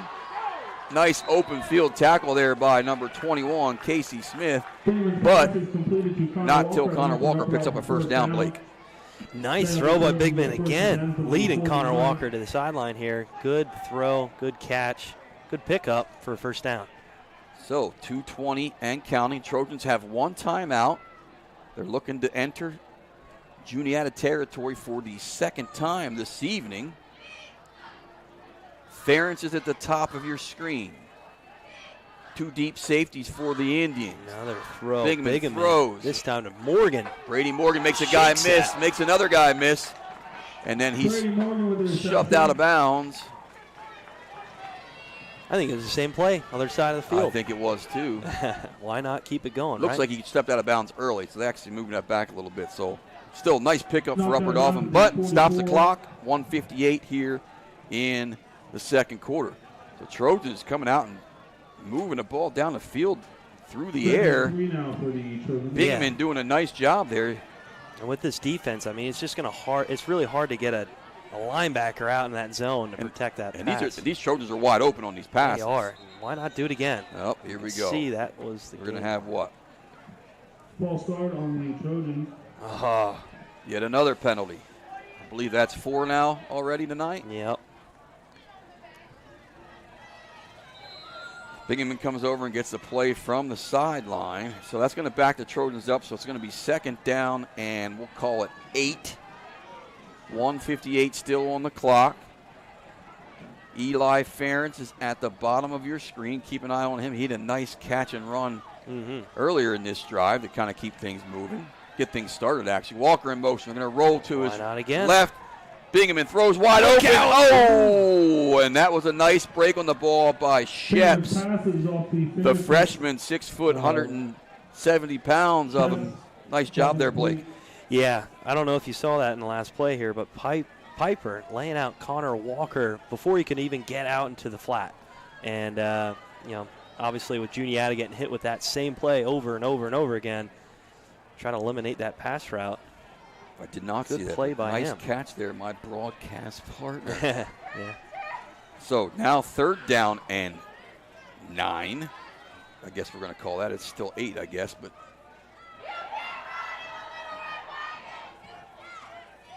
Morgan goes in motion, and again. I think they got him jump. Going to be encroachment. On the Indians. So the Indians going to give 5 back. There you go. Make this a little bit more manageable for third down. It'll be third down and 3 now. 3rd and 3 now for Upper Dauphin after the penalty. Would think this is probably 4-down territory for Upper Dauphin. I would think. I mean, we've seen them go for 4th downs on their own side of the field. Let alone, I mean, they're just inside their own in Juniata territory here. Ball spotted at the 44. Is that Ferentz down here at the button? No, it's Brady Morgan. Oh, there's Morgan. Wide open. Wide open. Nice throw and catch there. And like a he first has down. a Trojan first down. Going to move the sticks and get out of bounds.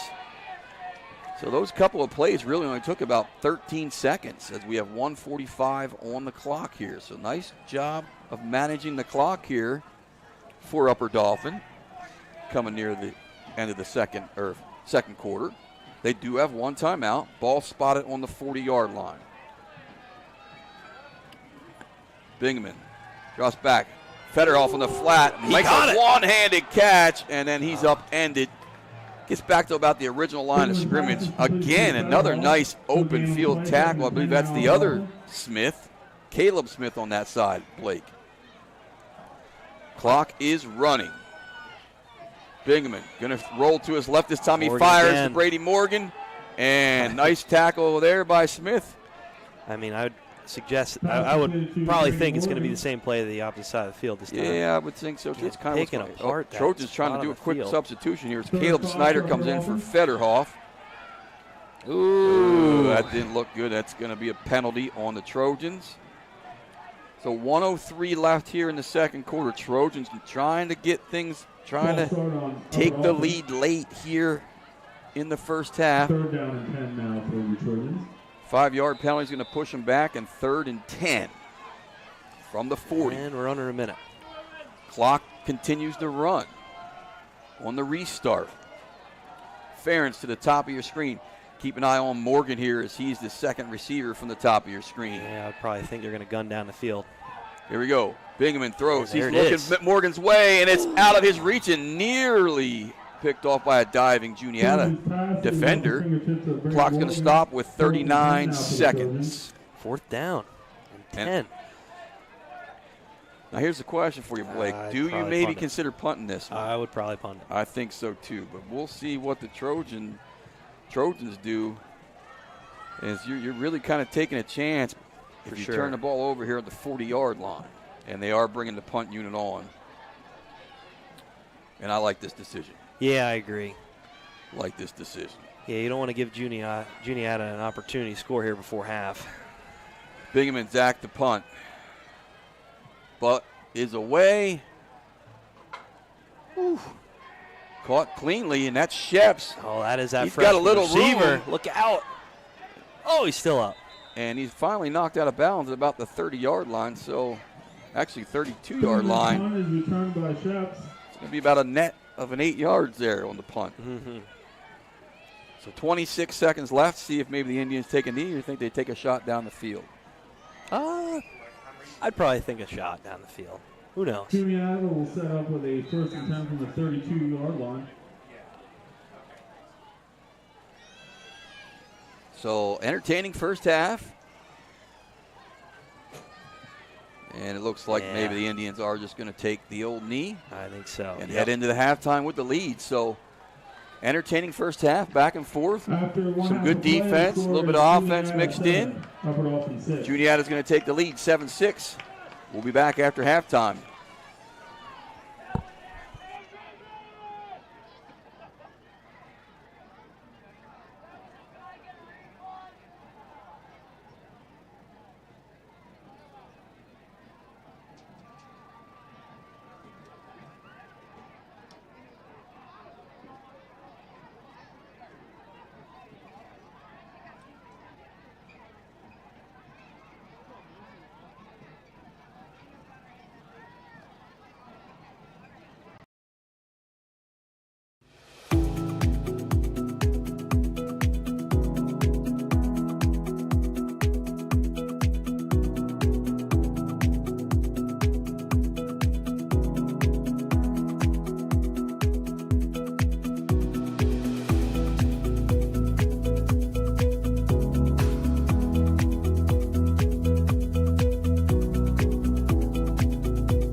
Hungry for an exquisite meal?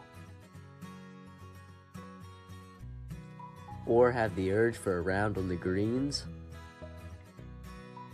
Or just need a place to stay for the weekend? Well, Lycans Valley Golf Resort is the place. We take pride in our sanitation. We have a variety of delicious foods from fancy seafood to a scrumptious hamburger. Golf fanatic? We got you covered too, with a variety of apparel, balls, and clubs with many popular brands including Callaway, Titleist, and many more. Really enjoying the place? Stop in and stay a few nights at our Lycans Valley Lodge. So come on down and see us at Lycans Valley Golf Resort. The American Legion was chartered by Congress in 1919 as a patriotic veterans organization. Focusing on service to veterans, service members, and communities, the Legion evolved from a group of war-weary veterans of World War I into one of the most influential nonprofit groups in the United States. It has influenced considerable social change in America, won hundreds of benefits for veterans, and produced many important programs for children and youth. The Trojan Sports Network would like to thank the Elizabethville American Legion Post 404 for their support. Burger King is located on Route 209 in Elizabethville. Dine in where a crew member will be happily waiting. Or, in a hurry, come and use the drive-thru. Burger King is open from 7 a.m. to 11 p.m. on Sundays and from 6 a.m. to 11 p.m. on Mondays through Saturdays. So stop by and have it your way at your local Burger King. If you are in need of a job, text the number on the screen or go to the Burger King website. The Carsonville Hotel, located in Carsonville, Pennsylvania, is a family-friendly restaurant seated on 1.5 acres in beautiful and quiet Powys Valley. We have an inside bar, a dining area, banquet room, and outside bar and deck area with seating under the roof and on the lawn.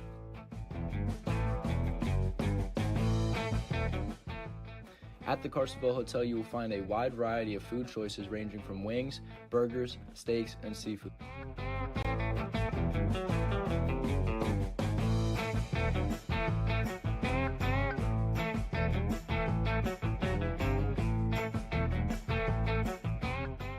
The hotel is open Wednesday from 3 p.m. to 8 p.m., Thursday through Saturday from 11 a.m. to 9 p.m., and Sundays from 11 a.m. to 7 p.m. Take a ride into the countryside and join us for lunch and or dinner at the Carsonville Hotel. Dairy Queen is located on the main street of Lycans. The inside and outside menus showcase both hot food and plenty of ice cream treats.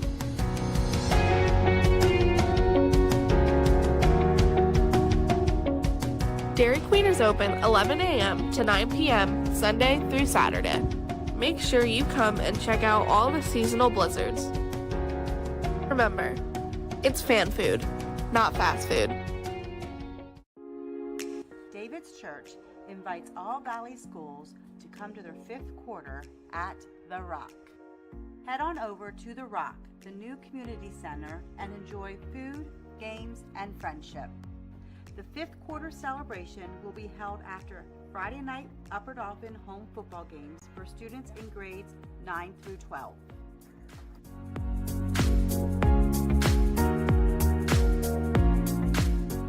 See you at The Rock.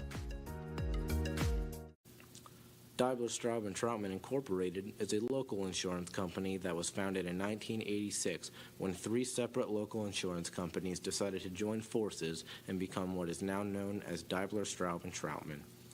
Being a partner in the Keystone Insurers Group aids them in their goal to provide its clients with a large array of quality choices within the insurance market.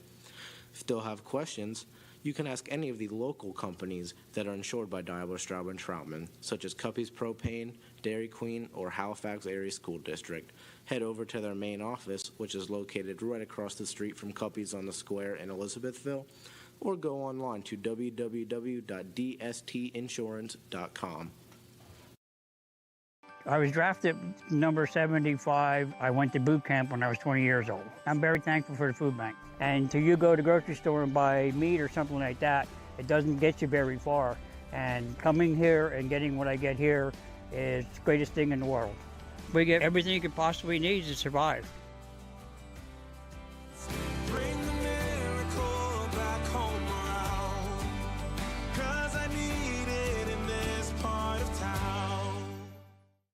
For the best tasting pizza in the valley, come visit JoJo's Pasta and Pizza House. We have something here for everyone, such as garlic knots, seafood, desserts, and gluten-free options. We're open 7 days a week, and all of our food is made to order. Come dine in at our beautiful dining room. We pride ourselves on our friendly atmosphere. So what are you waiting for? The King awaits you. Visit us at 17 West Main Street in Elizabethville or call us at 717-362-3064. Are you looking for a new heat pump? Lentz Electric in Elizabethville offers air-to-air, ductless, and geothermal heat pump services. Looking for a standby generator? Lentz Electric's got you covered. Does your amp panel need to be replaced? Talk to our experts about the best options for your situation. Our hours of operation are 8 a.m. to 4 p.m. Monday through Fridays and closed Saturdays and Sundays.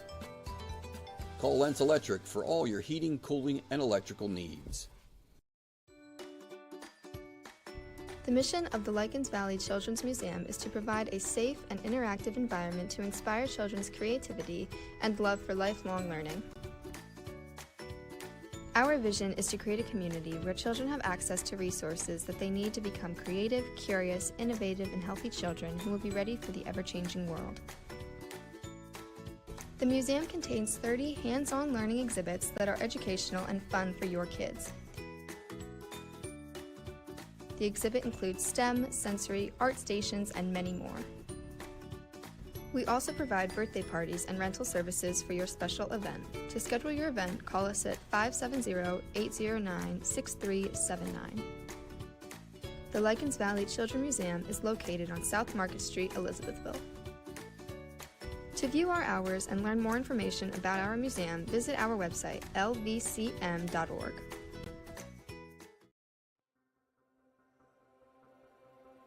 Like MI and Milgard, the MI Charitable Foundation stretches from coast to coast. However, when it comes to the foundation, our focus begins at the local level, where we support initiatives in our communities that are closest to the hearts of our team. Though we're quite proud of our endeavors on a national scale, MI's philanthropy started in the communities where we operate, which is why our local outreach committees are integral to the mission of our charitable foundation. We have outreach committees at each of our facilities and throughout our sales organization. These committees take a hands-on approach within their local communities, volunteering, executing events, and fundraising. These teams go above and beyond to ensure we're making a positive impact on the lives of the people who live and work in our communities. These charitable efforts take many different forms. They may involve a charity walk or run, or perhaps a canned food or clothing drive. In some cases, individuals take part in a charitable golf tournament or volunteer to work with children who are fighting serious diseases. Our annual summer concert, Childhood Cancer Paint Night, and Pennsylvania Outreach Golf Outing are three of our largest and most successful local fundraising events. Like all of our outreach initiatives, these events started with a few concerned individuals who wanted to make a difference and support those in need. We like to think of our local charitable efforts as the roots that allow the MI Foundation to grow. The MI Foundation continues to grow bigger and stronger every year because our team members have big hearts, lots of passion, and plenty of enthusiasm. The more the MI Foundation grows, the more people we can extend our support to.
Troutman Chevrolet Buick GMC is one of Central Pennsylvania's oldest dealerships, offering all of our customers the highest level of excellence. Family owned and operated since 1913, at Troutman's we go the extra mile to make sure you leave our showroom completely satisfied. Whether you're looking for a new, pre-owned, or used vehicle, our sales specialists provide a hassle-free, relaxed, and comfortable environment. Stop by our showroom in Millersburg and let us meet all your Buick, Chevrolet, and GMC automotive needs. Villasciano. Villasciano is located on 4900 State Route 209, Elizabethville, PA. They are open from 11 a.m. to 9 p.m. Come join us for traditional Italian cuisine. Our pizza is made in a beautifully made wooden oven, and finish your meal off with a choice of tiramisu or homemade cannolis. During the summer, our mini golf course is open, so come in and dine in, and finish off your evening with a game of mini golf.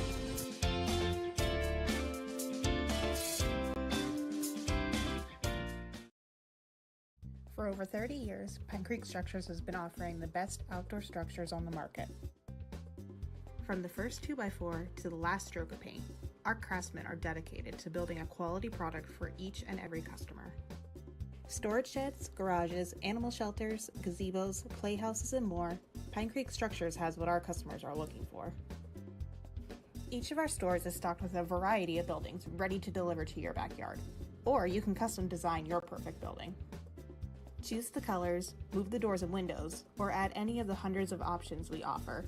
Add a ramp, vent, extra windows and doors, shelves, lofts, and much more. Our team of shed experts will help you design the building of your dreams.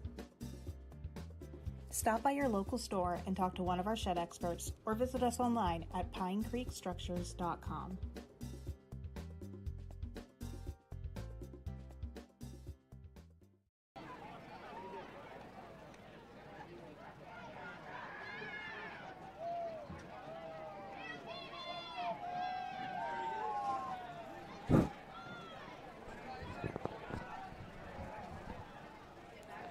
And welcome back to the Trojan Sports Network. As no halftime stats for you tonight, we apologize for that, but it happens.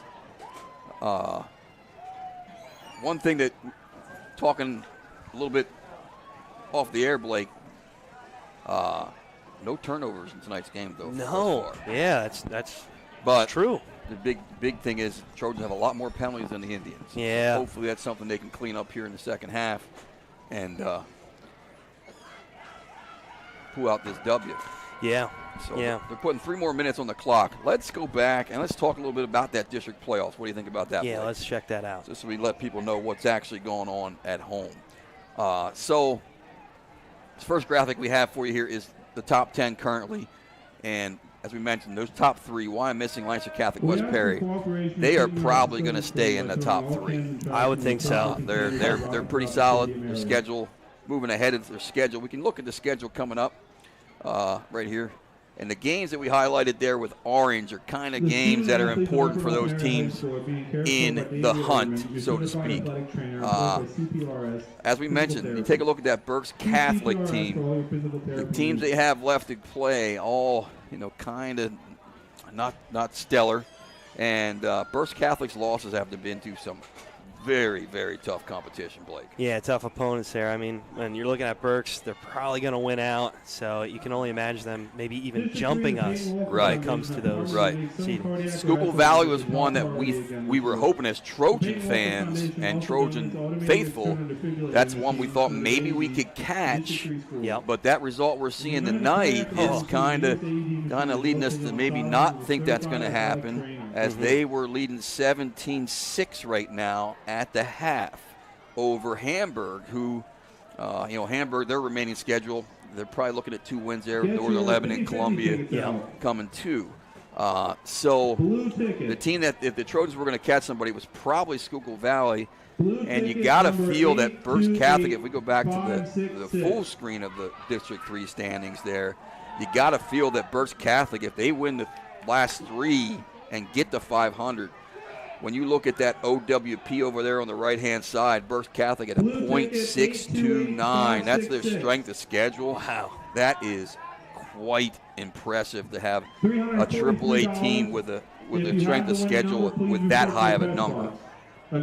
So 828. I don't know. It's going to be tough to say. Obviously, the Trojans have to win tonight to even keep themselves in the conversation. Yeah. A loss tonight, I think, would really dampen things. And I think if the Trojans would not qualify for districts, that'd be the first time since Coach Stewart has been here with the Trojans. Coach Smeltz's first year, they certainly didn't qualify for districts in that rebuilding year. But since then, they've been pretty much a standard. Now, that was back in AA. Yep. So, and I was just going to say that. I mean, when you look at Upper Dauphin's schedule, you and I were talking about it earlier, okay, when it comes to AAA opponents. I mean, it's very slim. I mean, you're looking at more AA opponents than anything, and that's why you see the opponent ranking here is just a little bit lower. If you look at the Trojans' opponent ranking, only a .33, I believe it is, right? Yep. And a lot of that has to do with the level of competition they're playing. So if the Trojans are going to stay in AAA moving forward, probably going to have to do something about that non-league schedule and toughen it up a little bit. Anyway, so we are set to kick off here tonight. Second half, Dyer's ready to go. Nice kick, fielded at the 15. Smith. You know he has some speed. Ooh, nice hit there by, who's that? Caleb Snyder. Who else? Bringing it lumber. Man, a nice pop there. Love it. Yeah. Still maybe get him out for wrestling. We've been trying to get him out for wrestling. He's a tough guy.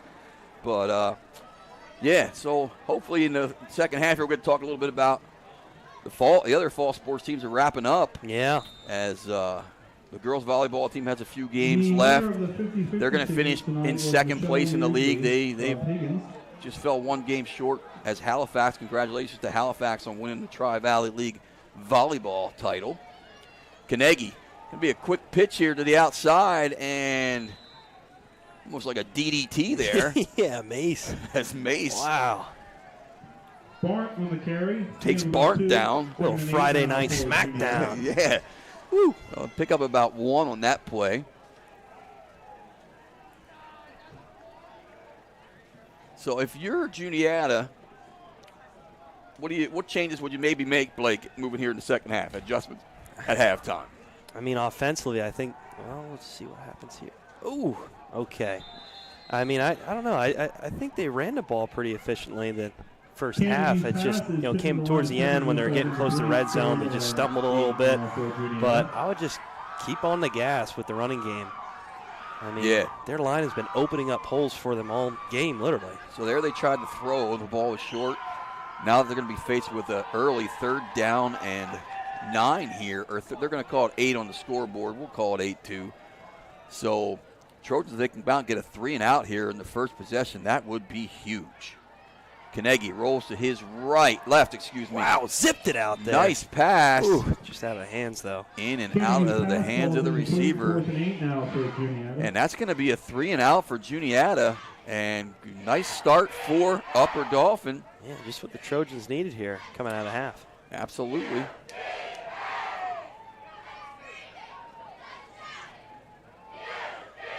Brady Morgan, the old ever so dangerous Brady Morgan, especially when you get him in space.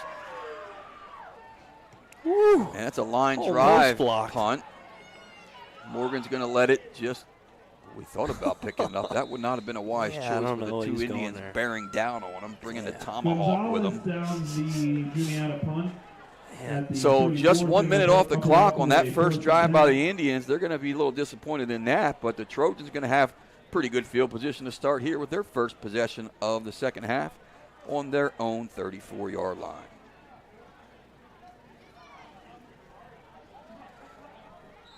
Guess we could say it's as good as advertised, Blake? Yeah. Like you said, I mean, with the penalties for the Trojans, it's just one of those things where they keep shooting themselves in the foot. And same with the Indians. I mean, they're marching the ball down the field. I mean, obviously that last drive not so much, but before half, just not getting it done. Brady Morgan, get the outside. He's got space. Nice run down the field. First down, Upper Dauphin. Very similar to the start we saw in the first half for the Trojans. Just short of a first Now, one down thing for I Trojan. kind of noticed, at least in my perspective, is that it seemed like Juniata was controlling the line of scrimmage in that first half. Definitely towards the end of it. So we'll see if that's something that continues or if the Trojans maybe regroup. Inside Morgan handoff again. to Morgan again. Oh, ball's out. Ball's on the Look turf. out. That's picked up. Whoa. And he's got room to run. Look out. And that's going to be. That's Jasper, right? That's Jasper, the freshman, and he's down inside the 5. Oh, my. As covered by Juniata. Oh. Shepson takes it all the way down. I mean, the Trojans are saying that he was down. Connor Walker down there pleading his case, but to no avail. So credit the freshman Johnny on the spot, Jasper Sheps. Just scooping it up. But I tell you what, kudos to Bingaman for making the hit and getting him out of bounds. You don't like seeing your quarterback taking a hit like that, but it looks like they're talking it over the refs. I mean, the ball is currently spotted at the 4-yard line. There's just really no review here in high school. So Juniata's looking to get out of the huddle and run a play, and the Zebras are still sitting there in a little powwow. I mean, with Brady, just and it looks right like behind it's going him, to stand. punch Blake. right out of his hands. Yeah, that was a little weird, wasn't it? So big break for the Indians. They are set up now 1st and goal from the 4-yard line. Indians going under center here. There's nobody. I would sneak it. Yeah, there's Hepler coming up big. Trojans or Indians trying to drive for it for a yard or two. They might have got a yard there, maybe. Dickinson on the carry for the Indians. No gain on the play. With Carnegie under, I don't know if you saw that, Blake. The last Carnegie under center, there was nobody over the center. It looked like. No. You know, surprised they just didn't do a little goose and go there. Yeah. Again, nothing over the center. Yeah. This time it's Barnt. It looks like he's down at the 1 or 2 yard line here. He barrels ahead. Barnt on the carry. Trojans hanging tough here. Two are. in a row. I'm gonna say no game to play. What do you say? Now for the Indians. Yeah. Maybe they have it spotted at the 3. Third and goal from the 3. So trying to pound the ball up the middle. This time, Carnegie. This time, they must have listened to us. Yeah. Right there it is. They got it now. They use that big, strong offensive line, and in they go for the touchdown. Pumps it up the middle for a Juniata touchdown. I would have ran that play 3 plays ago, Blake. I would have done the same. So Carnegie going to get his 2nd touchdown of the night on a 3-yard touchdown run. So he's got a 3-yard touchdown run and a 1-yard touchdown run. And what we have now is a very important extra point. Mm-hmm.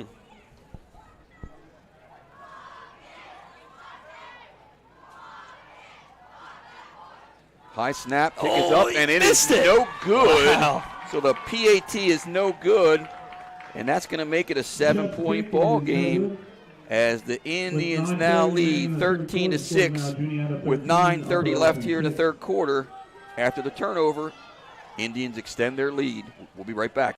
For the best tasting pizza in the valley, come visit JoJo's Pasta and Pizza House. We have something here for everyone, such as garlic knots, seafood, desserts, and gluten-free options.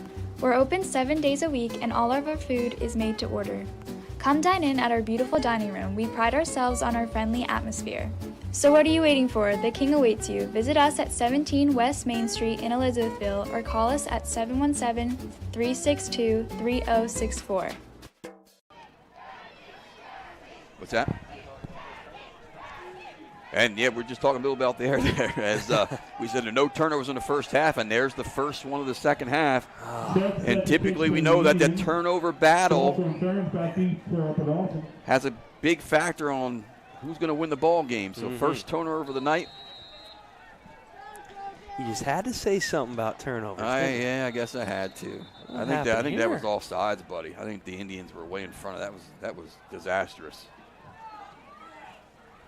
Yep, illegal procedures are going to bring them back. Mm-hmm. So, but yeah, we talked about it a little bit too off the air, Blake. The play by the Juniata defender to knock that ball out of Morgan from behind. You want to talk about that a little bit?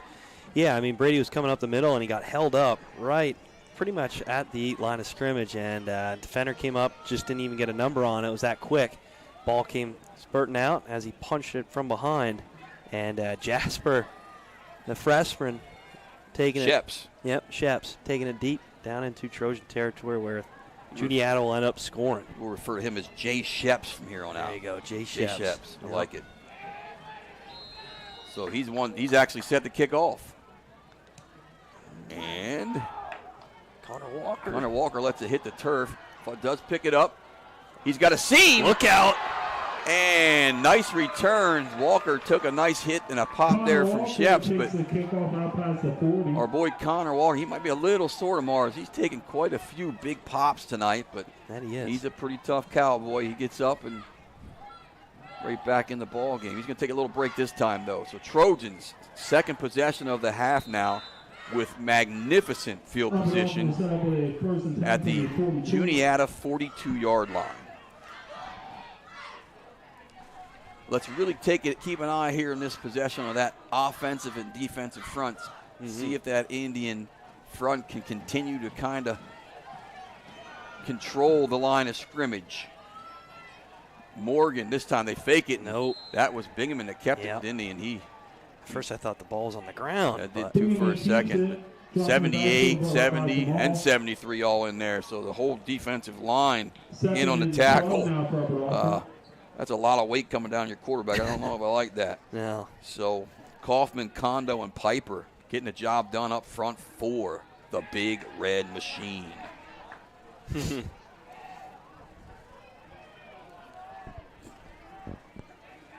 Bingaman this time. Going to be Hepler around the corner. Hepler in the corner. He rumbles forward. He's going to have a nice gain there. Yeah. Looks like about 3rd and 2. Yeah, nice run by Hepler. Nice pickup. Third down and 2, ball spotted just shy of the 50-yard line. Ferentz to the bottom of your screen. This time to the fullback, and no go there is the defender. That was 34. Snyder on the carry. Seth Laub coming up from the middle linebacker position and making a big play there. And the Trojans are going to be dropped for a loss, and that's going to be 4th down. And I believe, yes, the punting unit is heading on. Man, Snyder had nowhere going there. No. Eating his mouthpiece. It's loud. Smacked him quick. So here we go. Snap is good. Punt is away. Sheps is going to let this one bounce, and it bounces out of bounds at about the 23-yard line. Or excuse me, 28-yard line. So, a little shaky start for the Trojans here in the second half, Blake. Yeah, I mean, with that fumble, obviously that hurt, and then just can't get anything going here on this past series. And really unfortunate about the fumble is the Trojans forced a 3-and-out. Yep.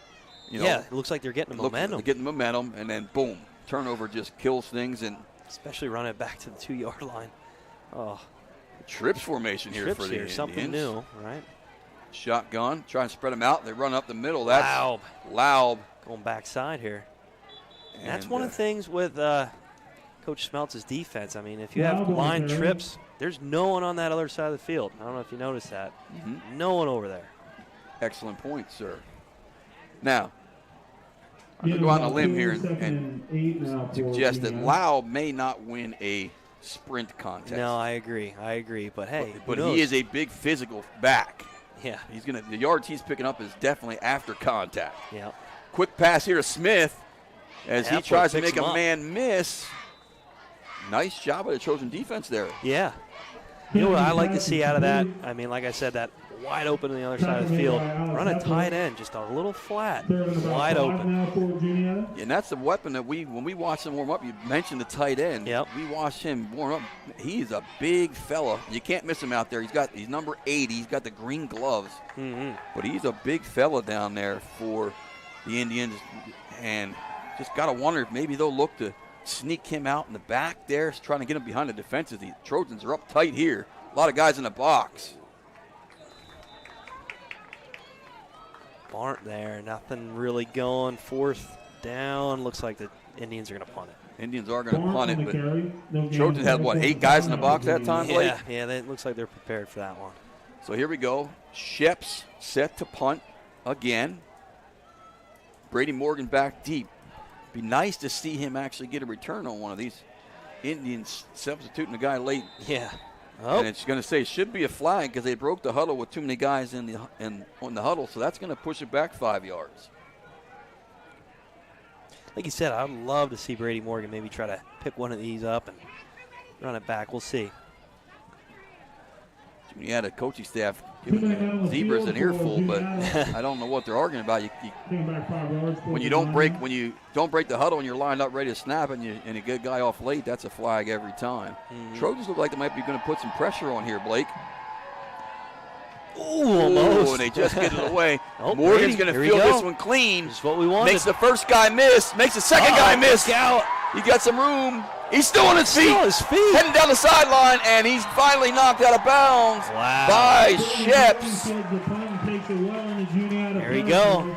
There we go. So could this be the spark the Trojans needed? As Morgan, who put the ball on the carpet earlier, it led to a Juniata touchdown, picks up the pace here and gets the Trojans knocking on the door as they're set at the 22-yard line of Juniata. Nice return by Morgan, just like we were just talking about. We like to see him return it, and look what happens. Here we go. Pistol, handoff. That's Connor Walker. He's going to pick up about 2 yards on the play. So we'll see if the Juniata defense can bend but not break here, as they have been pretty solid since giving up that opening drive touchdown, Blake. And we'll see if maybe Upper Dauphin goes back to some of those flat patterns. Morgan to the bottom of your screen this time. Again, to Hepler. This time it's Hepler. And nice job of number 53 of getting off the block there. Yeah, Ritter just couldn't hold on to it. Ritter was trying to get him hooked, and that's Piper, I believe, 53. Yep. Nice job of extending that, keeping that outside arm free, making a play. Nice contain. So no gain on the play, so 3rd down and 8, and this is definitely 4-down territory for Upper Dauphin. Morgan hasn't touched the ball here this possession after the fumble. Could he be getting his number called here? Here's a pass out the flat. Out of reach. Oh. Just talking about it, I mean, that's something that they're going to be going to. Ethan Espatia putting a hit on Bingaman. So 4th down here for the Trojans, as the Juniata defense may be able to bail out the special teams if they can get a big stop here, Blake. What are you thinking? Draw? I don't know if they'll go to the draw again. It got stuffed that first time. I'm thinking. I think you got to get the ball to Brady somehow. He hasn't. He hasn't had one touch in this possession. I agree. I mean, I know he put the ball on the ground. But I think he's your man. He's your guy. You got to give him a chance. Oh no! Busted play. No. Oh my goodness, that was disastrous from the get-go. Jeez. And the Juniata defense comes up huge, as the Trojans can't capitalize on the great return by Brady Morgan. Wow.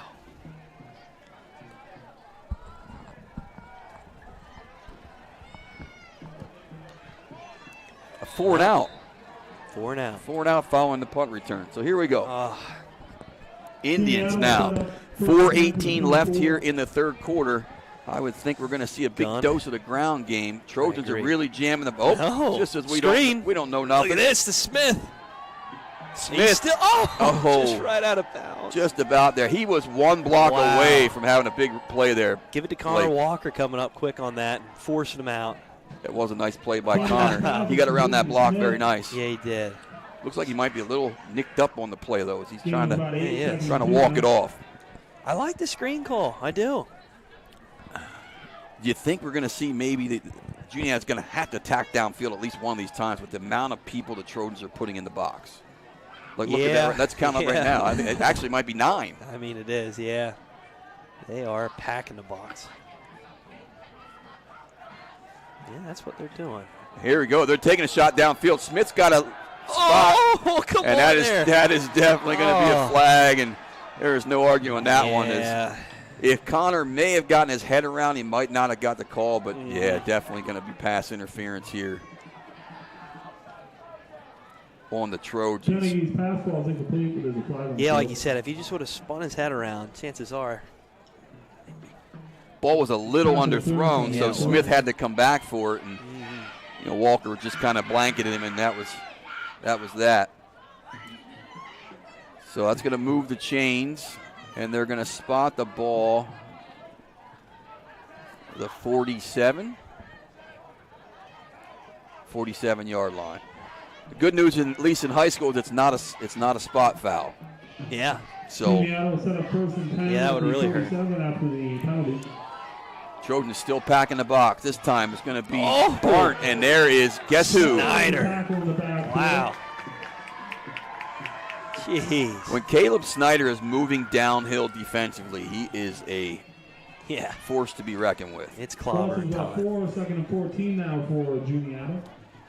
So that's going to be a loss in the play. 2nd down and 14 is going to bring up. Clock continues to run. We now are under 4 minutes. We're approaching 3.5 minutes in the third quarter.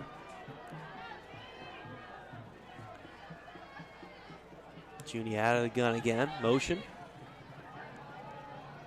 Try that quick hitter, and looked like they were wanting to run a jet sweep there, but that wasn't. Yeah. I don't like the design there, Coach. No, I agree. Didn't like the design of that one. There. He's hesitant. Like he was slowing down to get the handoff, and you want that to be. Snyder almost got him in the backfield. He was that slow there. So 3rd down, clock continues to run as we are going to go under 3 minutes here.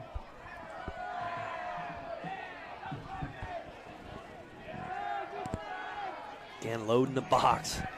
The Trojans are loading that box.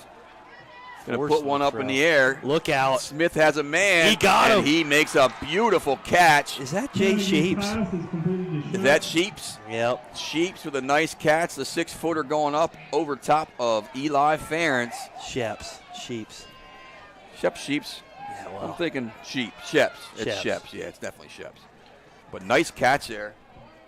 And credit Carnegie for putting some air under that ball, letting it run underneath it. Yep.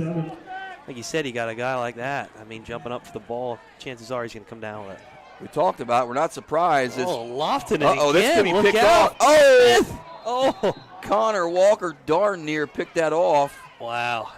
As that was underthrown, but that's going to stop the clock. And I think the reason why we're seeing the Indians throw so much, Blake, is because of the Trojans loading up that box to stop the run. Mm-hmm. And you're putting those corners on one-on-one coverage. Yep. And like you were talking about earlier in the game, I mean, if you have a guy like Jay Sheps, tall, big body. Lanky, long arms. Yep, chances are he's going to come down with that. Then you got Smith, just a speed demon. Yeah, I mean, Smith does not have a height advantage on Connor Walker. He can jump, though. He can jump. Indians put it back on the ground. Snyder again on the tackle on the backfield. Caleb Snyder again wreaking havoc. And if I'm Juniata, I think I do not run towards Caleb Snyder. No, I mean, I don't know how you avoid him, though. He is all over the field. Play clock just starting now. It's a little odd. Shifting. 2 minutes on the clock. A lot of changes here for the this Trojans. guy doesn't even have his helmet on. No. Oh boy. Way late getting over. This has potential for problems. Oh, Lofter up again. What? You just can't tackle the guy. Oh, my.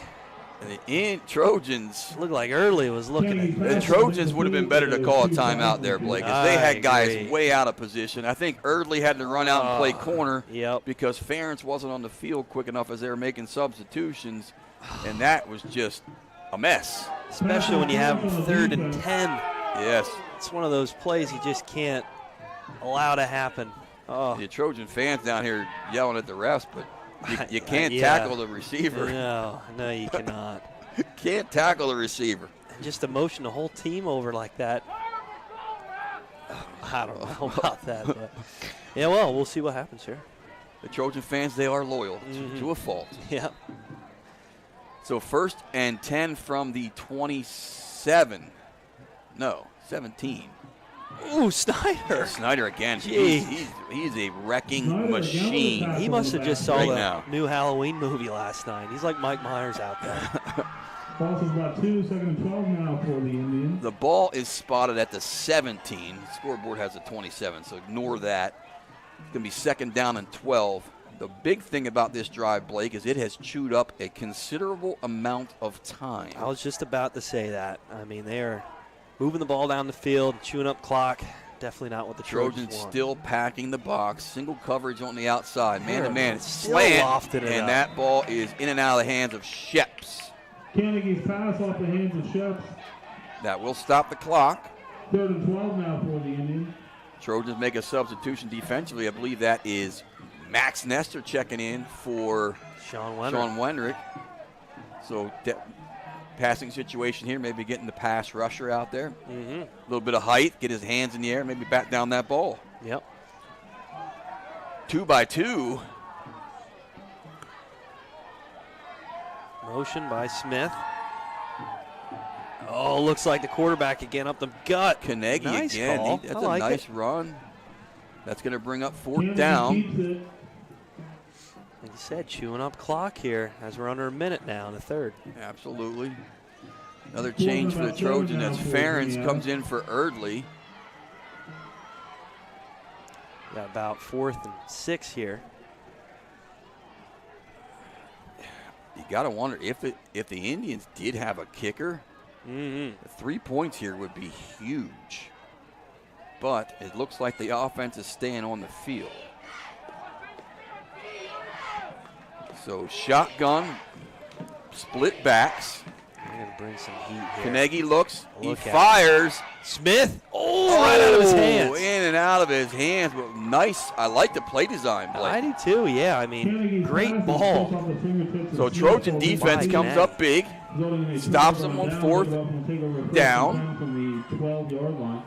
They're going to take over at their own 12-yard line with 13 seconds left. So we'll probably have one play here in the 3rd quarter, and then we'll be heading to the 4th in what has been a very quick-moving ball game. Yeah, 8:30. Yeah, I'm digging that part of it. Yeah, it looks like you're going to be down in Blacksburg here soon. That's right. Heading to Blacksburg tonight, see the Hurricanes tomorrow. We won't discuss last weekend's debacle, heading to New York and seeing the Dolphins. That was not a good experience, as the Jets fans were just heckling me as I exited the stadium. All right, here we go. Oh, That's Walker. Piper. How that guy has had some game, has he not? I'll say he is.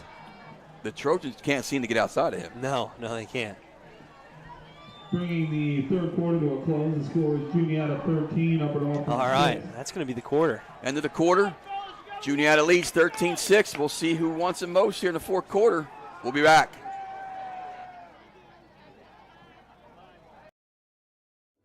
Are you looking for a new heat pump? Lentz Electric in Elizabethville offers air-to-air, ductless, and geothermal heat pump services. Looking for a standby generator? Lentz Electric's got you covered. Does your amp panel need to be replaced? Talk to our experts about the best options for your situation. Our hours of operation are 8 a.m. to 4 p.m. Monday through Fridays and closed Saturdays and Sundays. Call Lentz Electric for all your heating, cooling, and electrical needs.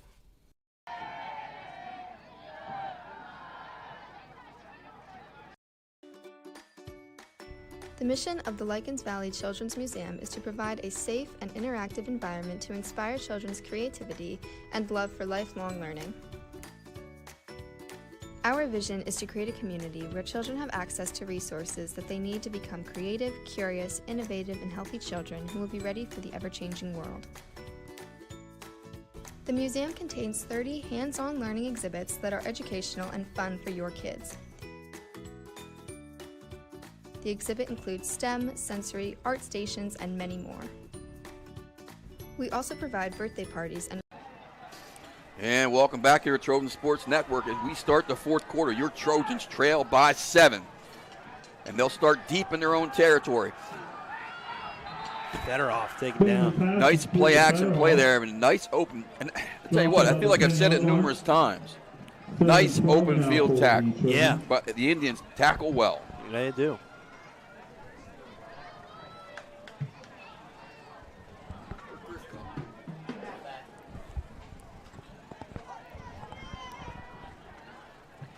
second down and 11 for the Trojans. I'll be remiss if I didn't thank our broadcast crew. We'll thank them after this play. 3rd and 12. Third and 12, I'm sorry. Oh, nice Brady Morgan. Pass Nice and catch. Man, give it to Pregame. I mean, he's putting it out there. Going to be sure of the first down, but you got to be impressed with the way Bingaman has played all year long. Yeah, I agree. I mean, the way he's just putting the ball on the money. Sophomore quarterback doing a nice job, but that's going to be short, and the Trojans are going to be forced to punt as the clock continues to roll. Mm-hmm. So, but our broadcast crew tonight, we got Ali Shiano, we got Brogan Bob, Griffin Harmon, high snap. Woo! Almost blocked. Griffin Harmon on the switcher for us. Jay Sheps lets it roll. Our boy Blake here helping us out. So Indians going to start with nice field position. Ball is about the 41-yard line. Juniata will set up with a 1st and 10.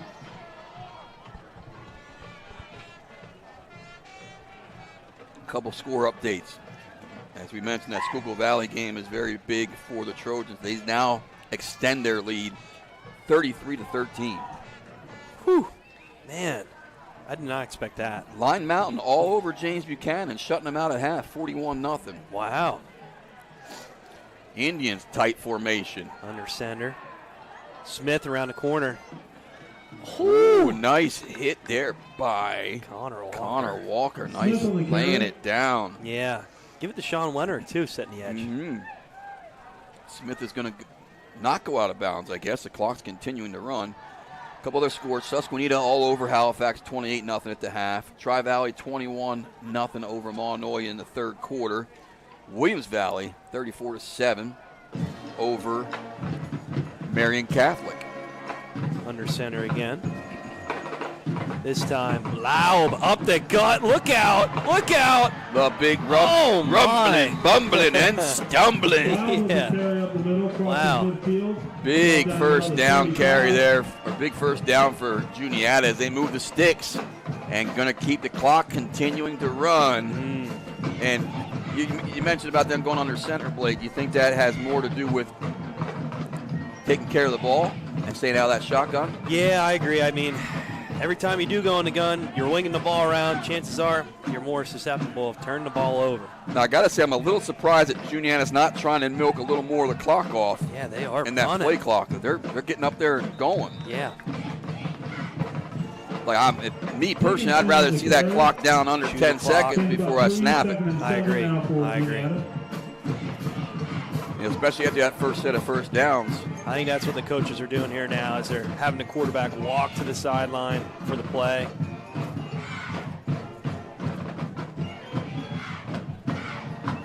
Yeah. Well, they're getting back on the line quick. 20 seconds on the clock. Under center here again. Yeah, like you said, they're just firing plays. There's a flag here. Flag on the play. And that's in the backfield. They're going to call a hold, it looks like. The flag on the field. Kind of a weird place where they threw it, though. Nobody was there. No. Yeah.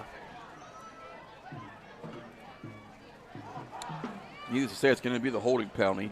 And we get back to this play clock, and it sounds silly, but, the Indians picked up a first down, so they got 3 plays. Yep. So if they snap the ball with 20 seconds on the clock, 3 plays in a row, that's a minute. I agree. I mean, as good as the Trojans did with managing the clock there at the end of the half, Indians not doing a nice job of managing the clock there. Yeah, now here you see it, 2nd and 20. I mean, 2nd and 20, and the penalty, the clock now starts again. So here it is. You have 20 seconds on the play clock, and they're still going to snap it here before 10 seconds. Carnegie with a big, big gain there. Carnegie getting back here to midfield, mid-distance. Yeah, he's going to give him at least a manageable third down, so 3rd and 7. He's had a couple big runs like that tonight, Blake. Yeah. I mean, just at key times. Basic quarterback draw. Yeah, like you said, just key times. And the clock is still ticking. 3rd down and 5. Now it looks like they're slowing down a little bit. Yeah. But, And it's not like you can't see the play clock here at Upper Dauphin. We got one in yeah. each end and the end zones. You know, tell your quarterback that thing gets to 10, get under center, and we snap it about 5. Mm-hmm. Milk as much as time off of that clock as possible. But if you're the Trojans, we want them to snap it quick. Now the clock's getting down there. There it is. Pass play. Lofting it up. They're still gunning this. Ball falls incomplete. That stops the clock. Pass ball is incomplete. 4th and 5 now for Juniata. So 4th down. Don't know if I like the play call there. No. Stops the clock. Gives the Trojans a chance here to catch their breath. So big 4th down here. Trojans need to pick up a big stop here. Get the ball back with about 7 minutes on the clock, and they still are in striking distance. You know. Now the Indians are going to take a timeout. So we're going to take a timeout with them. The Indians still lead 13-6 with 7:36 left here in the 4th quarter. We'll be back right after this.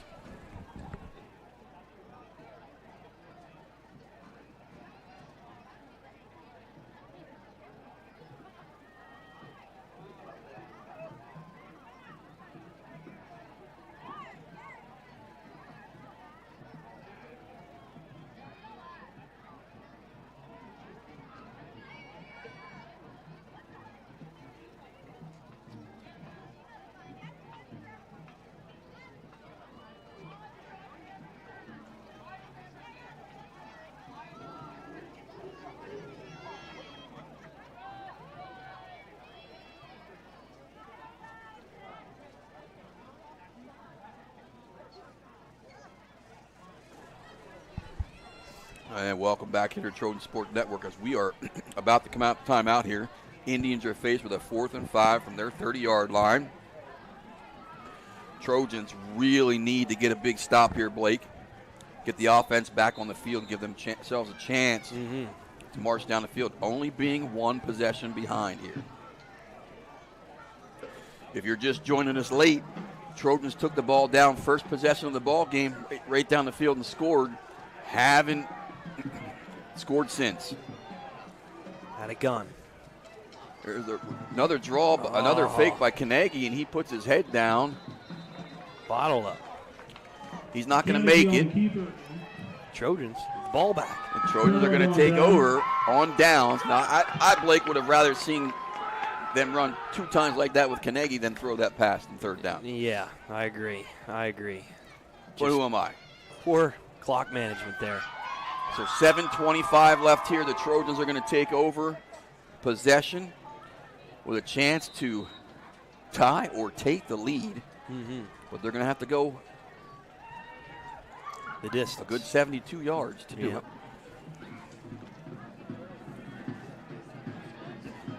Bingaman going to hand off to Walker. Corner.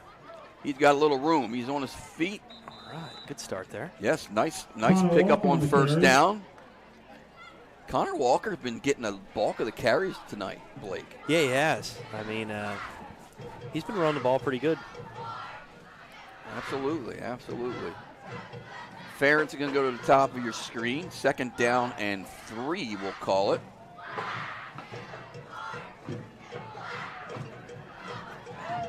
Crisscross there. Yep. Nice play. Open Walker again. Connor Walker. He has some.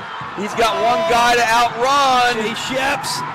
And Sheps runs him down, but not before Walker is inside the 5-yard line, and the Trojans are knocking on the door. Wow, what a big play. Connor Walker. He's getting up a little slow. Yeah. I don't know if he's just tired or maybe I don't know. Banged up, but he's got a little gimp there. But yeah, he does. But what a run. 1st and goal from the 1. Walker's going to come out here and get a little oxygen on the sideline.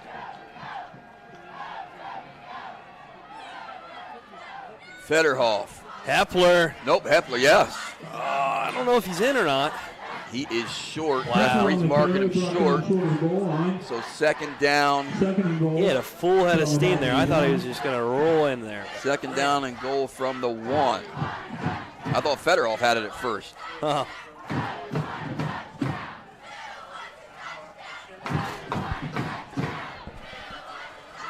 Second and goal. Juniata defense has come up big a couple times tonight. Can they do it again, Blake?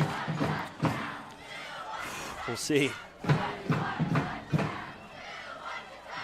Bingaman. Hepler again. Yep.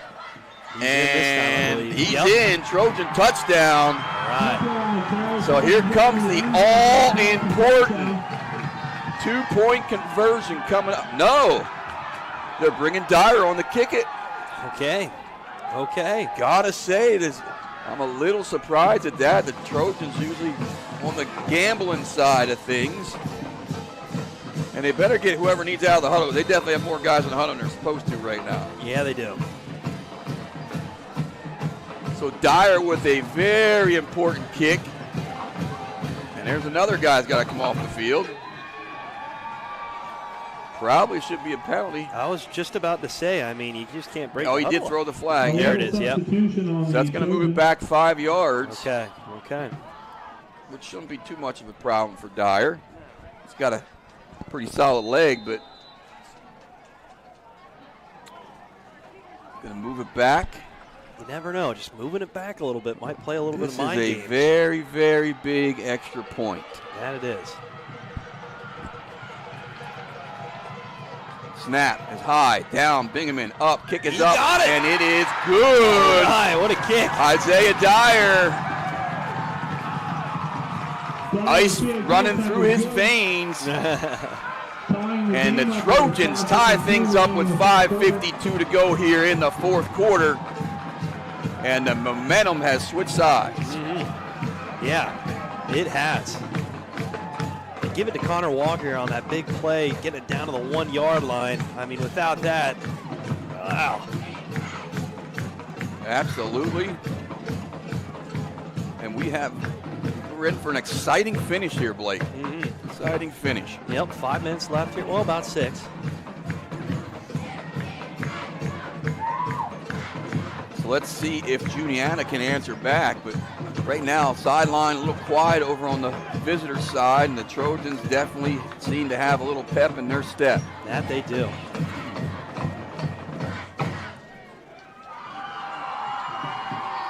Dyer with I got to say, I thought they'd go for 2. I thought so too. I thought they would go for 2. And then when it got backed up, I'm like, oh no. Just backing it up a little bit plays a little bit of the mind games too. So give it to Dyer, putting it right through the upright. So here we go. Dyer set the kick off. Gonna be a nice kick. Woo! Taking it about the 5 yard line. Smith gets that. He's rolling. Oh! Trojan special teams down there and making a big stop. Luke Wenzel, I think it was. Nice tackle by Luke. Out to about the 22. So the Indians are starting at their own 22-yard line with 5:45 left to go in the ball game. And it's been quite the game, as good as advertised. Yeah. You got to say. Yeah, I mean, we've been talking about it for weeks now, this matchup, and it's a good one. So let's see what the Indians decide to do here. Come here. Oh, Snyder. Caleb Snyder read that all the way. Carnegie should have pulled that one. I agree. Loss on the play. Big loss in the play. That was. So Trojan defense kind of feeling it right now. Yeah, they are. As they get some momentum off of that offense. Snyder having a ball game from his outside backer or defensive end position. Carnegie from the pistol. Now we got motion. Indians backed up here again. Wow. So the Indians self-destructing here. That they are. And that's going to be now, ball's going to be spotted about the 11-yard line. Second down and 22. Not many plays in the playbook for this one. No, there's not.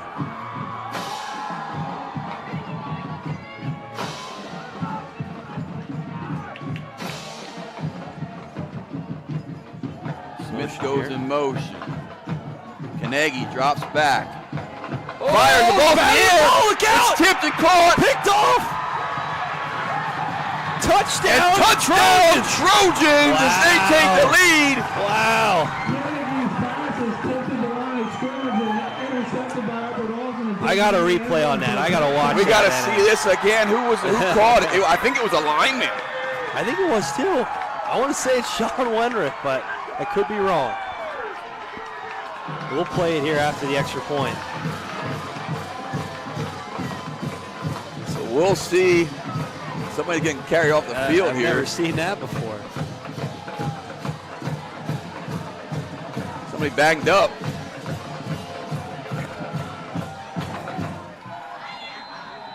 Trojans will kick the extra point and try to go up by 7. Kick is up.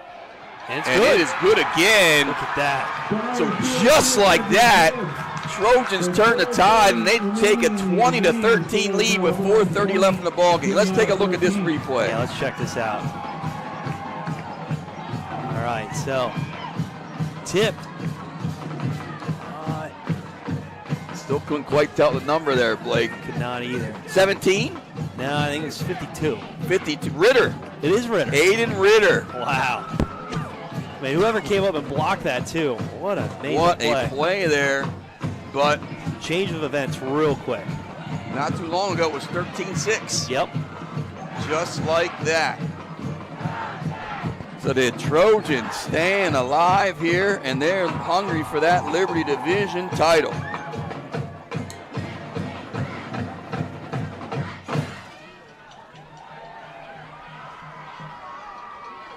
Still plenty of time for the Indians. There's 4:30 left in the ball game.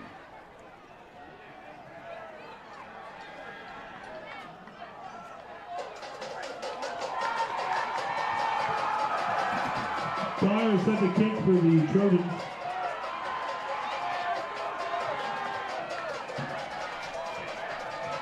Juniata sideline looks like it's been demoralized. Shocked. Yeah.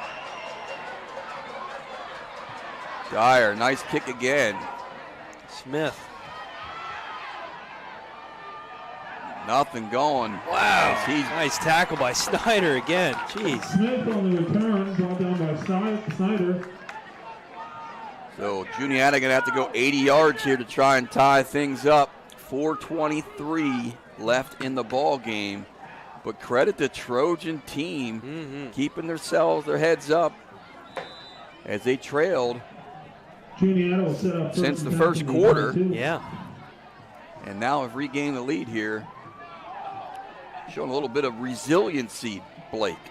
I'll say. I mean, making big plays when needed. Under center here. Laub up the middle. It'll be a big gain, about 7 or 8 on the play. Now the Indians will need to kind of hurry up things up and get in and out of the huddle. How they do. Laub's going to jog off the field.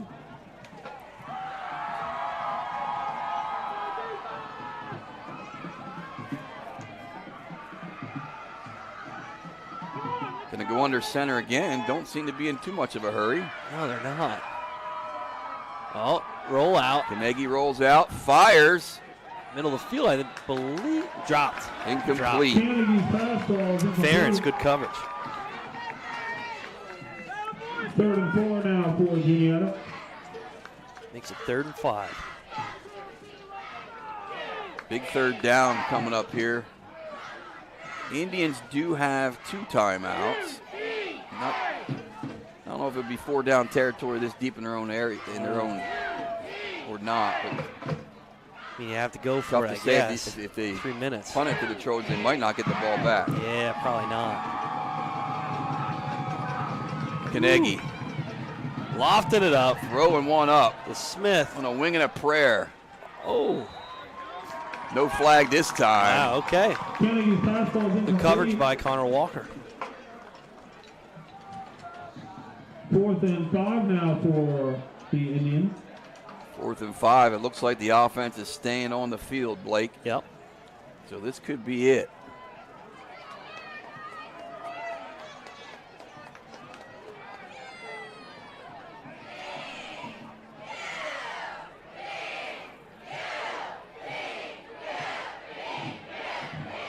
here we go.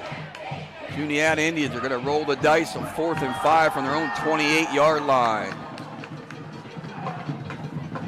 Carnegie looks, he fires. Ooh.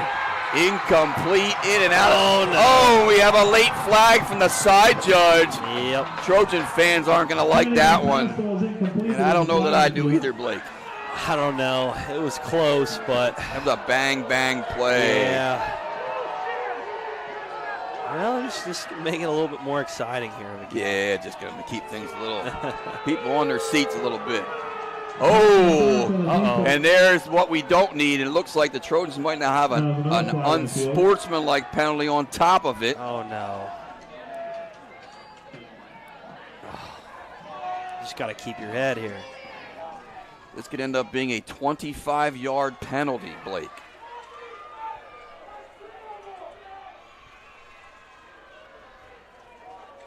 Yeah. We apologize for anything that came across the crowd mic. Yeah, I tried to hit the volume as quick as I could. Blake was trying to pull the volume down there, but we apologize for anything that came across the crowd mic there. Man. So Indians are going to move into Trojan territory. Ball spotted at the 41-yard line. 1st and 10. 3:37 to go, and they have 2 timeouts. That is right. Carnegie up the gut. And they've had some success with that quarterback Yeah, they run. have. Yeah. Right up the gut. Good tackle by Hepler. All right, maybe not yet. Maybe not yet. All right, so Indians now moving the ball, 2nd down and 3. Clock is running, and I don't like to be critiqued too much, Blake, but no, you're not doing a good job here managing the clock. No. We talked about that earlier when they were up. Now they're down, and it just doesn't seem. They seem to be getting out of huddle slower now than they were when they should have been milking the clock. Exactly. Carnegie fires out of bounds, intended for Sheps. It's going to bring up a 3rd down again. 3rd down and 3.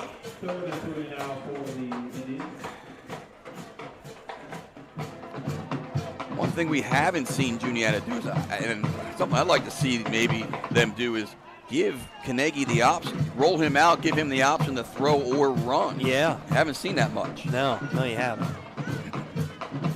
Yeah, I would like to see that, especially to the wide side of the field here. 3rd and 3, definitely 4-down territory. Yep. Split backs in the gun. Carnegie fires. Oh, and that ball on the turf. Could be they call incomplete pass. Wow. All right. I don't know. It almost looked like a backwards pass. It was close. Definitely was close. So 4th down and 3 as the Indians pick up a big gain on 1st down and then throw the next 2.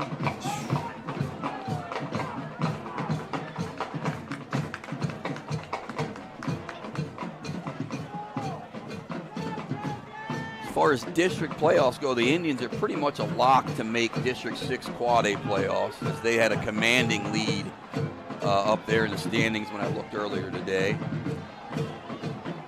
Probably would play Belfont in a championship game up there. Laub up the gut. Laub up the gut, and I think he got it. I think he did, as the chains are moving. Yep. Now, I don't understand why they didn't go right back to that ground game and pound it down there, as they had time to do that. I agree. Laub's going to be shaken up on the play, and he's going to go back down to a knee. So we're going to have a timeout on the field. We'll take a timeout with them. We'll be back after this, as you're watching the Trojan Sports Network.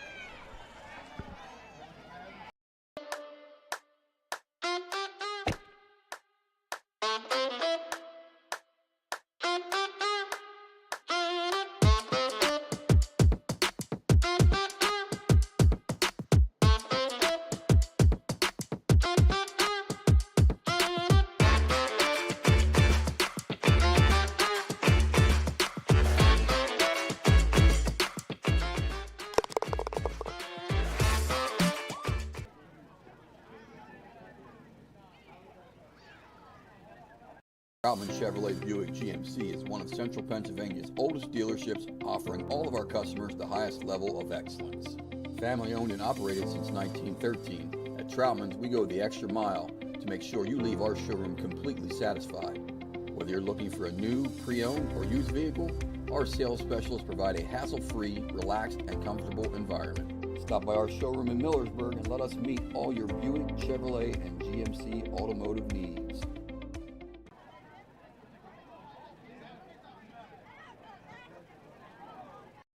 Villasciano. Villasciano is located on 4900 State Route 209, Elizabethville, PA. They are open from 11 a.m. to 9 p.m. Come join us for traditional Italian cuisine. Our pizza is made in a beautifully made wooden oven, and finish your meal off with a choice of tiramisu or homemade cannolis. During the summer, our mini golf course is open, so come in and dine in, and finish off your evening with a game of mini golf.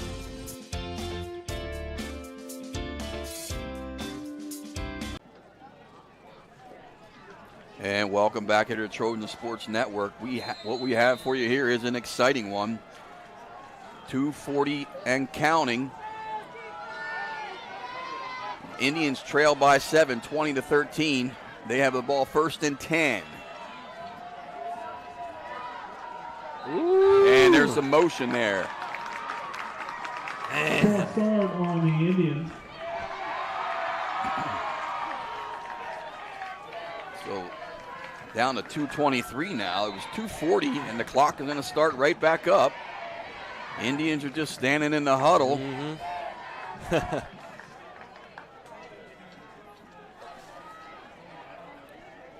Trips here, top of the field. Felt like down the seam, Smith. Oh, just out of reach. Just out of reach there. He did have a step on the defensive back. He did. Ball's going to drop incomplete. 2 minutes on the clock. Second down and 15 for Juniata. We got all our money's worth tonight. Yeah, we have. Yeah, we have. Great game so far.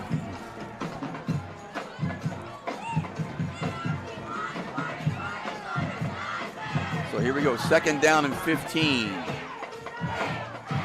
Twins to the bottom of your screen. Carnegie looking to throw. He fires well over the head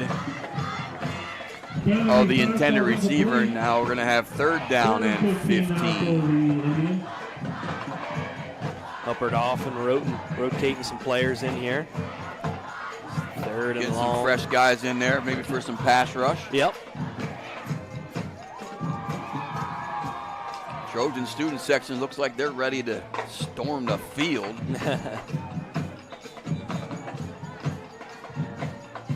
And we're going to have a timeout by Juniata here. That's going to be they have one timeout remaining. We'll take a step aside. For over 30 years, Pine Creek Structures has been offering the best outdoor structures on the market.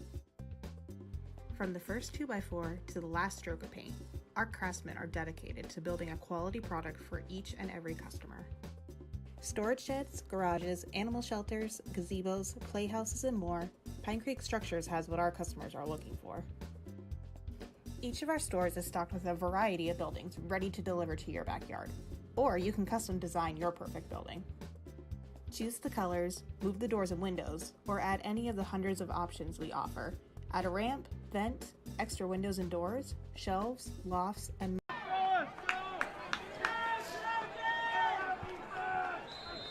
Are we back?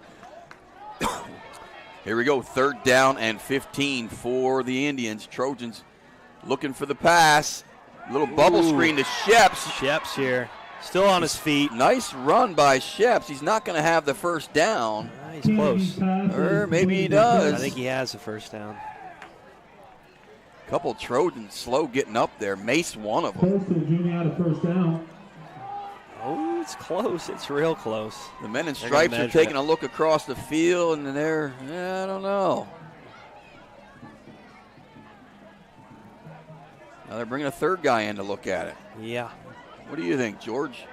Up, we're going to have a measurement. It's close.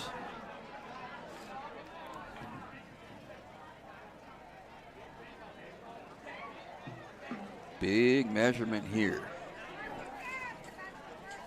Blake, you a little surprised that the Indians threw the last three yes. downs? very surprised. I mean, yeah, you want to put up points here, but when it comes to clock management and gaining some ground here, and I mean, it just didn't make much sense. It looks like they are short. They are short a little bit. So okay. Big fourth down here. Short by about 6 And, inches. I mean, you got a big quarterback there in Carnegie. Yep. He's done it a couple times tonight. Yeah. Ready to get this ball up here quick, though. But more importantly, what you should be doing if you're Juniata is calling 2 plays in the huddle right now. I agree. You're telling your guys we're picking up the first down, we're getting back up, setting the ball, and then we're going to run. This is the next play we're running, and we're going to And be ready to Juniata's go. not wasting any time. They're getting right up to that ball. As soon as the chains are set here, the clock's going to go. Now there is some traffic in the middle of the field there. So let's see if the Trojan defense can get there. They do have to set the sticks. Trojan fans a little impatient over here. Got to let them set the sticks first. Now we can snap the ball. Carnegie pushes ahead, and I think he's going to have it. No problem. Yeah, he does. Like you said, having another play there ready to go, I mean. But it doesn't look like the Indians did. No. So here we go. They're going to get back in the huddle. 1:23 and counting. Yeah, they're taking their time. Still taking their time. Now they break the huddle. 1:08. 1st and 10. The ball's at the 20. Carnegie brings Smith in motion. And Carnegie keeps no, it. it's Laub. Oh, Laub. He's out of bounds. Steps out of bounds. At He's the 3. inside. They're going to mark him out at the 5, it looks like, Blake. Wow. Stepped out at the 5. So 52 seconds left. Indians have 1 timeout. This is getting interesting here.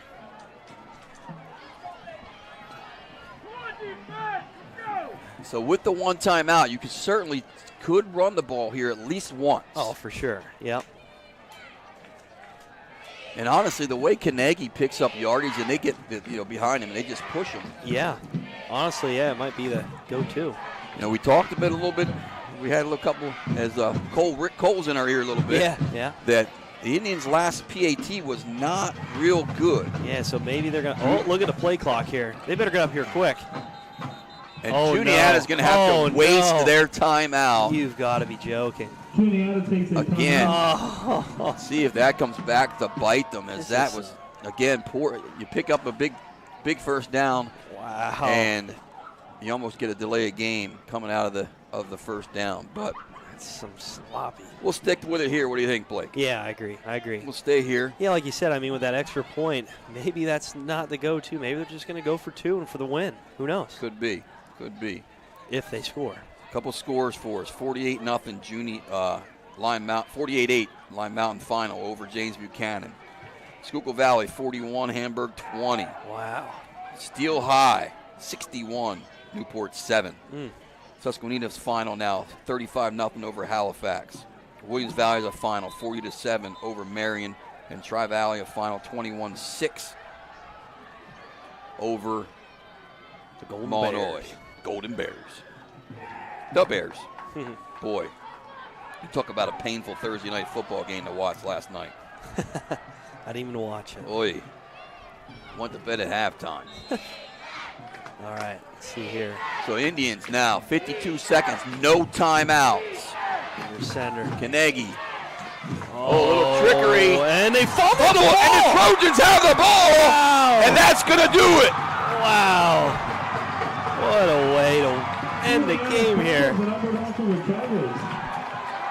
So the Indians try to go to the bag of tricks, and it backfires as the ball ends up on the carpet, and the Trojans recover. And that's going to do it. The Trojans can take a couple knees, actually 2 knees, and this ball game is over. And the Trojans are going to be your Liberty Division champions. With a big game next week at Big Springs.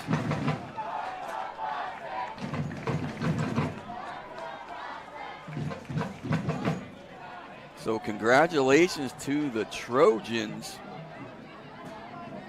as they pick up a big win, Blake. That was. Big win. Whew. Next week's game is broadcast on the NFHS network. For those of you who have the NFHS network down at Big Springs. Now so there they go. Trojans will celebrate division title. That'll bring the game to a close. The final score will be Upper Dauphin 20, Juniata 13. So final score 20-13, and congratulations to Coach Smeltz and the Trojans.